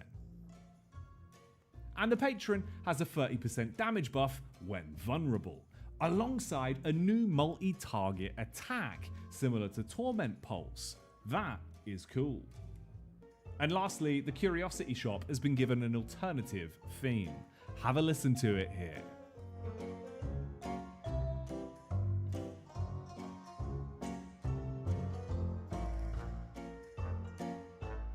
If you'd like to listen to the full song, it's available on the Dead Air channel and linked below in the description. But that's it for your patch notice. We're going to be going deeper on tonight's patch with myself and Blank on the Dead Air podcast tomorrow, so tune in for that every Saturday. For now though, I've been your host Jacky. Thank you for watching Patch Notice here on Dead Air. Don't forget to like and subscribe, and we'll see you next time. Welcome to Patch Notice. I'm your host, Jacky, and today here on the Dead Air channel, I'm going to be taking you through the Deadlock update for the 30th of August. The biggest change, and by far the coolest, is the fact that Valve have added a whole new movement mechanic to Deadlock. You can now wall jump. It will use no stamina and allow you to directionally bounce yourself off of any surface. You can use this to fling around off of walls and express far more skill when it comes to controlling your momentum and movement. As you can see with jumps like this, it's possible to use it in all sorts of creative ways to navigate around the cursed apple. Using it with synergy is a big part of the new update as well, comboing wall jumps with rails, slides, and ropes. That's right, ropes. The new climbing mechanic that was also introduced alongside wall jumping. All over the streets of New York, these ropes have popped up in some new locations and replacement locations for bounce pads, giving you opportunities to climb up to new areas of verticality without burning stamina. Fighting on high ground now becomes far easier for a majority of heroes in the pool. And you can fight on the ropes as well, shooting your gun whilst climbing them. On screen now is a few of the different rope locations that have popped up over the map. Bounce pads have also had some new locations to make up for the ones that have been removed.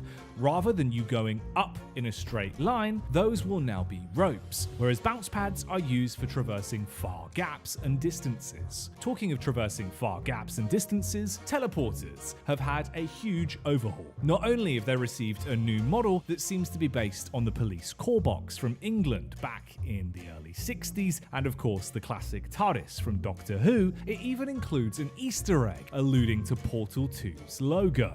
so Valve paying homage to some of their older games. But they've also changed how teleporters work in terms of the locational teleportation. Let's have a look at the quick map that I've whipped up to show you how things are now working in terms of the teleporter locations. You will now have 8 possible teleporters across the map that teleport you between 4 different routes, from Amber and Sapphire lanes, with some of them remaining similar, but a lot of them changing in terms of their overall location, now being down on street level. But getting off of street level is an important part of tonight's patch, because Valve have opened up multiple rooftops across New York, giving you new vantage points across the entire battlefield, allowing you to take fights in completely new ways. Alongside that, there's breakable locations up on these vantage points as well, providing you new opportunities to gather souls and power-ups. Guardians have also undergone some changes in tonight's update, namely itemization based off of flex slots. Flex slots have been changed so you no longer get awarded one for taking a single set of enemy-based guardians. Now you have to destroy all enemy lane guardians to receive your flex slot. AP also had some changes, as killing guardians will no longer award you ability points. Instead, you'll receive them at set soul levels throughout the game, progressing when you hit each cap and being rewarded AP at these soul levels: 3,500, 5,200, 8,000, and finally 9,700.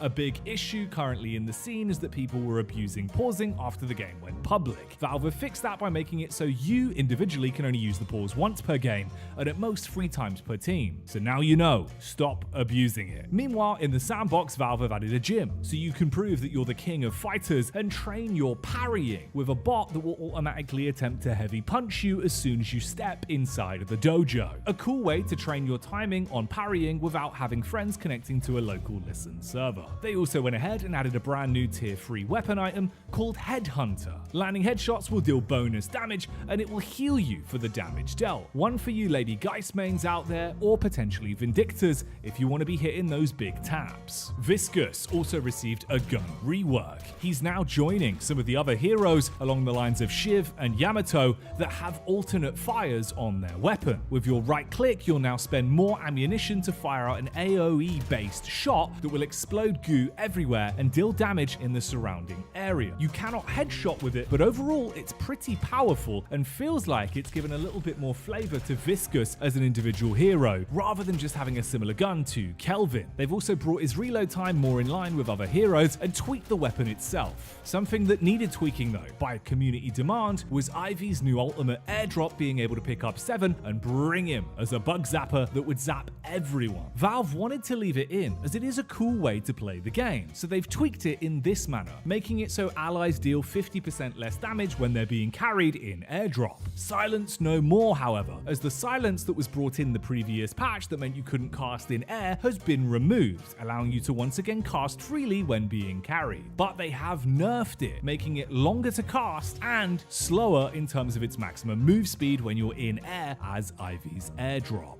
Destroying base guardians will now also correctly display an express icon beneath the zipline, educating newer players that ziplines get a free boost when you take out base guardians on that line. Valve also added hero stats. You now have a completely revamped hero stat page where you can look through games played, souls denied, damage, all sorts of different things to give you an overall sense of how your deadlocking is going. Soul Earn. For the Soul Earn, the delivery point has now been marked as red. You can see it has a red indicator now, so you are able to easily identify where to pick up and where to drop off the Soul Earn. No more confusion there. I'm sure you know where you're going. Sprint bonus was, however, increased from +2 to +3, meaning that you're even faster now when shepherding the urn to its drop-off designated spot. Golden statues have had their drop rate increased by 6%, so it's even more lucrative to make sure you're smashing them open at every opportunity like you're doing your best Legend of Zelda cosplay. Walker's minimum range to attack has once again been brought back to 32 meters. It was reduced to 30 in a previous previous patch, but we go back to where we were before that, allowing you to have a little bit more distance between you and the walker when dealing damage to them. Here's one for players that hate Abrams though. Parrying cooldown has now been reduced from 6 seconds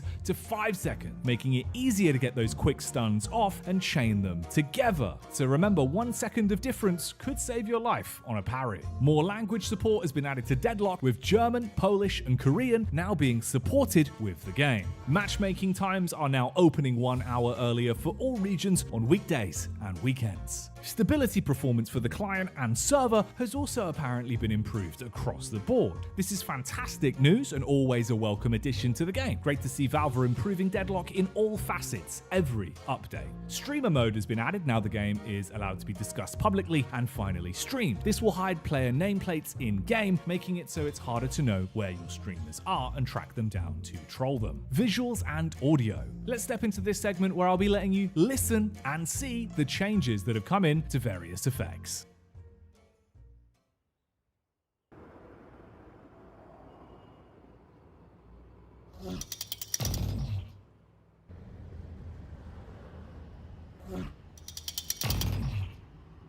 Granting immunity.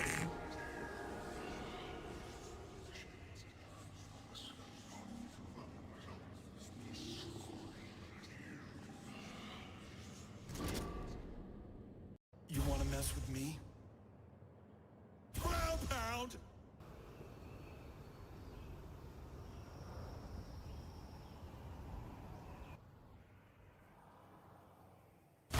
I'm about to ruin your day.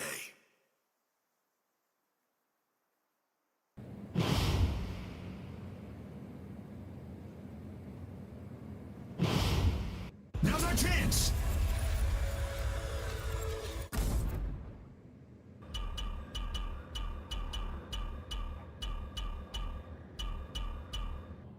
Make your choice.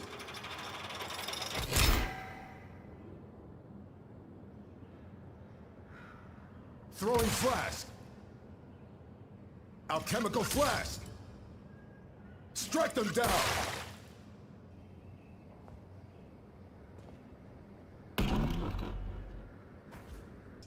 As you can see, a whole load of sound effects were changed in tonight's patch, and a new line of dialogue, banter between Seven and Lash, was added. Word on the street is you're some kind of boogeyman.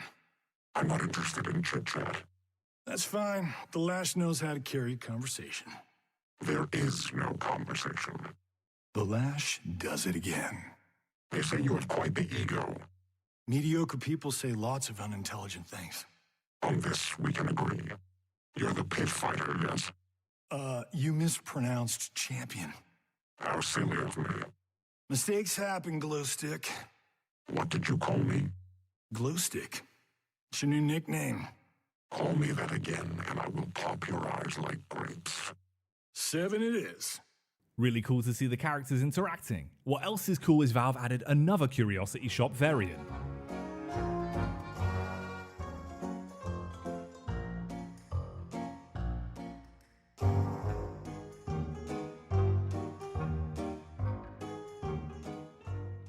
If you'd like to hear the full version of that song, it's available on the Dead Air channel now. But let's move into map changes and see what's changed visually here, with some before and after comparisons. Tonight's patch actually has some of the biggest visual overhauls we've had to Deadlock throughout its entire development period. A lot has changed, from the New York skyline to a lot of the nitty-gritty details as well. You can see things are far more color-coded on a lane-by-lane basis, allowing you to visually identify what lane you're in by the purple, yellow, or blue coloring that's starting to fill up the map. The big statues that were scattered throughout the map towards midside as well with the inner lanes have been knocked down and replaced with some buildings, alongside multiple bounce pads being replaced with ropes inside of this patch as well. A lot of new pop-ups have appeared throughout the map in terms of overall adverts and signage, giving you new bits of flavor and lore. All in all, I think the visual changes we've had in tonight's update are some of the best we've seen, and it shows the direction that Valve is going in, with making Deadlock feel more alive and like a hustling, bustling city based on the concept art that we saw a long time ago. If you'd like to hear mine and Blank's thoughts in more detail though on everything that's changed in this patch, including items, balance, and heroes, then please tune into the Dead Air podcast that will be going live every Saturday. For now though, thanks so much for watching Patch Notice. Please like and subscribe. I've been your host, Jacky. Get back out there.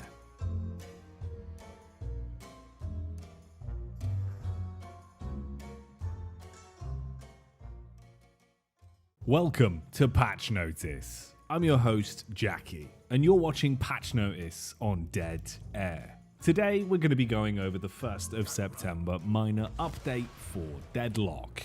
In today's patch, we saw a few minor balance changes for a couple of heroes and one exploit being fixed. Let's start off with Infernus. Infernus had a minor change to Flame Dash. It's now gained 30% slow resistance, meaning it will be harder for you to be stopped when Naruto running away in a quick dash. Next up, it's everyone's favorite Gargoyle, Ivy. Ivy's airdrop was tweaked in a previous patch and it increased the self-cast time from 1 second to 2 seconds. Valve have found a middle ground, now adding it back to 1.3 seconds.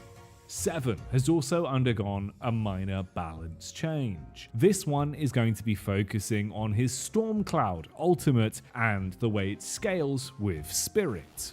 Let's have a look at what Valve have changed. Stormcloud will now have a Spirit Power DPS scaling of 0.7, that's down by 0.1 from 0.8. Viscous also had by far the most changes in this minor balance patch. Up first, his Puddle Punch. A numerous amount of changes on this one, so we'll start from the top. Damage reduction, down from plus 50 to 35. Quite a substantial nerf to its overall damage. Alongside that, its base cooldown has been increased by 4 seconds, going up from 24 to 28 seconds. Base cast range is also down by 20 meters. On screen now, you can see how the maximum radius of his Puddle Punch has been vastly sliced. It also won't have as much oomph when it hits someone. The trampoline effect of knocking someone miles into the air has been reduced, as it now knocks people less high up. His gun was also changed. You might remember in the 29th of August update, Valve added an alternate fire, but to balance that, they've reduced the base clip by 4 rounds and made it so the alt fire now requires 5 bullets, meaning you can only shoot the gun 4 times just using the alt fire before his gun is out of ammunition. Next up, movement changes to do with the new additions replacing bounce pads in certain areas. Ropes. Activation range is up by 0.2 meters, so it should be easier to launch yourself onto a rope from a slightly further distance, making them feel less clunky. Alongside that, the sheer speed that you can climb at has been buffed by 2, going up from 11 to 13, meaning it's now a little bit quicker when climbing up and down ropes, so they play into the sequence of synergizing with movement a little bit better after tonight's update. On screen now is some quick gameplay of how they look and how they work. As you can see, they're a little bit smoother when it comes to chaining movement together and being able to keep your momentum whilst climbing. Previously, players were complaining they were a little bit too slow and jarring. One last thing that Valve have fixed is an issue with HTML being usable through builds in the new build system. That exploit is no longer something you have to worry about. Thanks so much for watching though. I hope you've enjoyed tonight's patch notice here on Dead Air. I've been your host Jacky, keeping you up to date with all things Deadlock. So get back out there.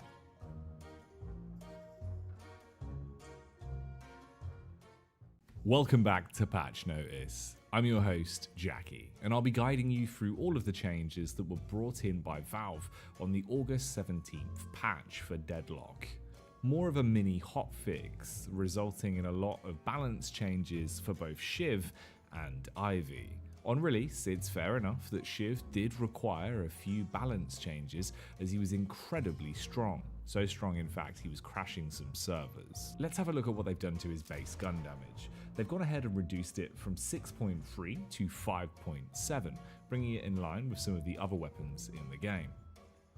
Serrated knives have also had a lot of attention put on them. On screen you can see a before the patch image, and this is after tonight's patch. Substantial changes to the amount of damage that serrated knives are going to be dealing, Alongside that, to combat how strong they were from range and with the sheer speed of them.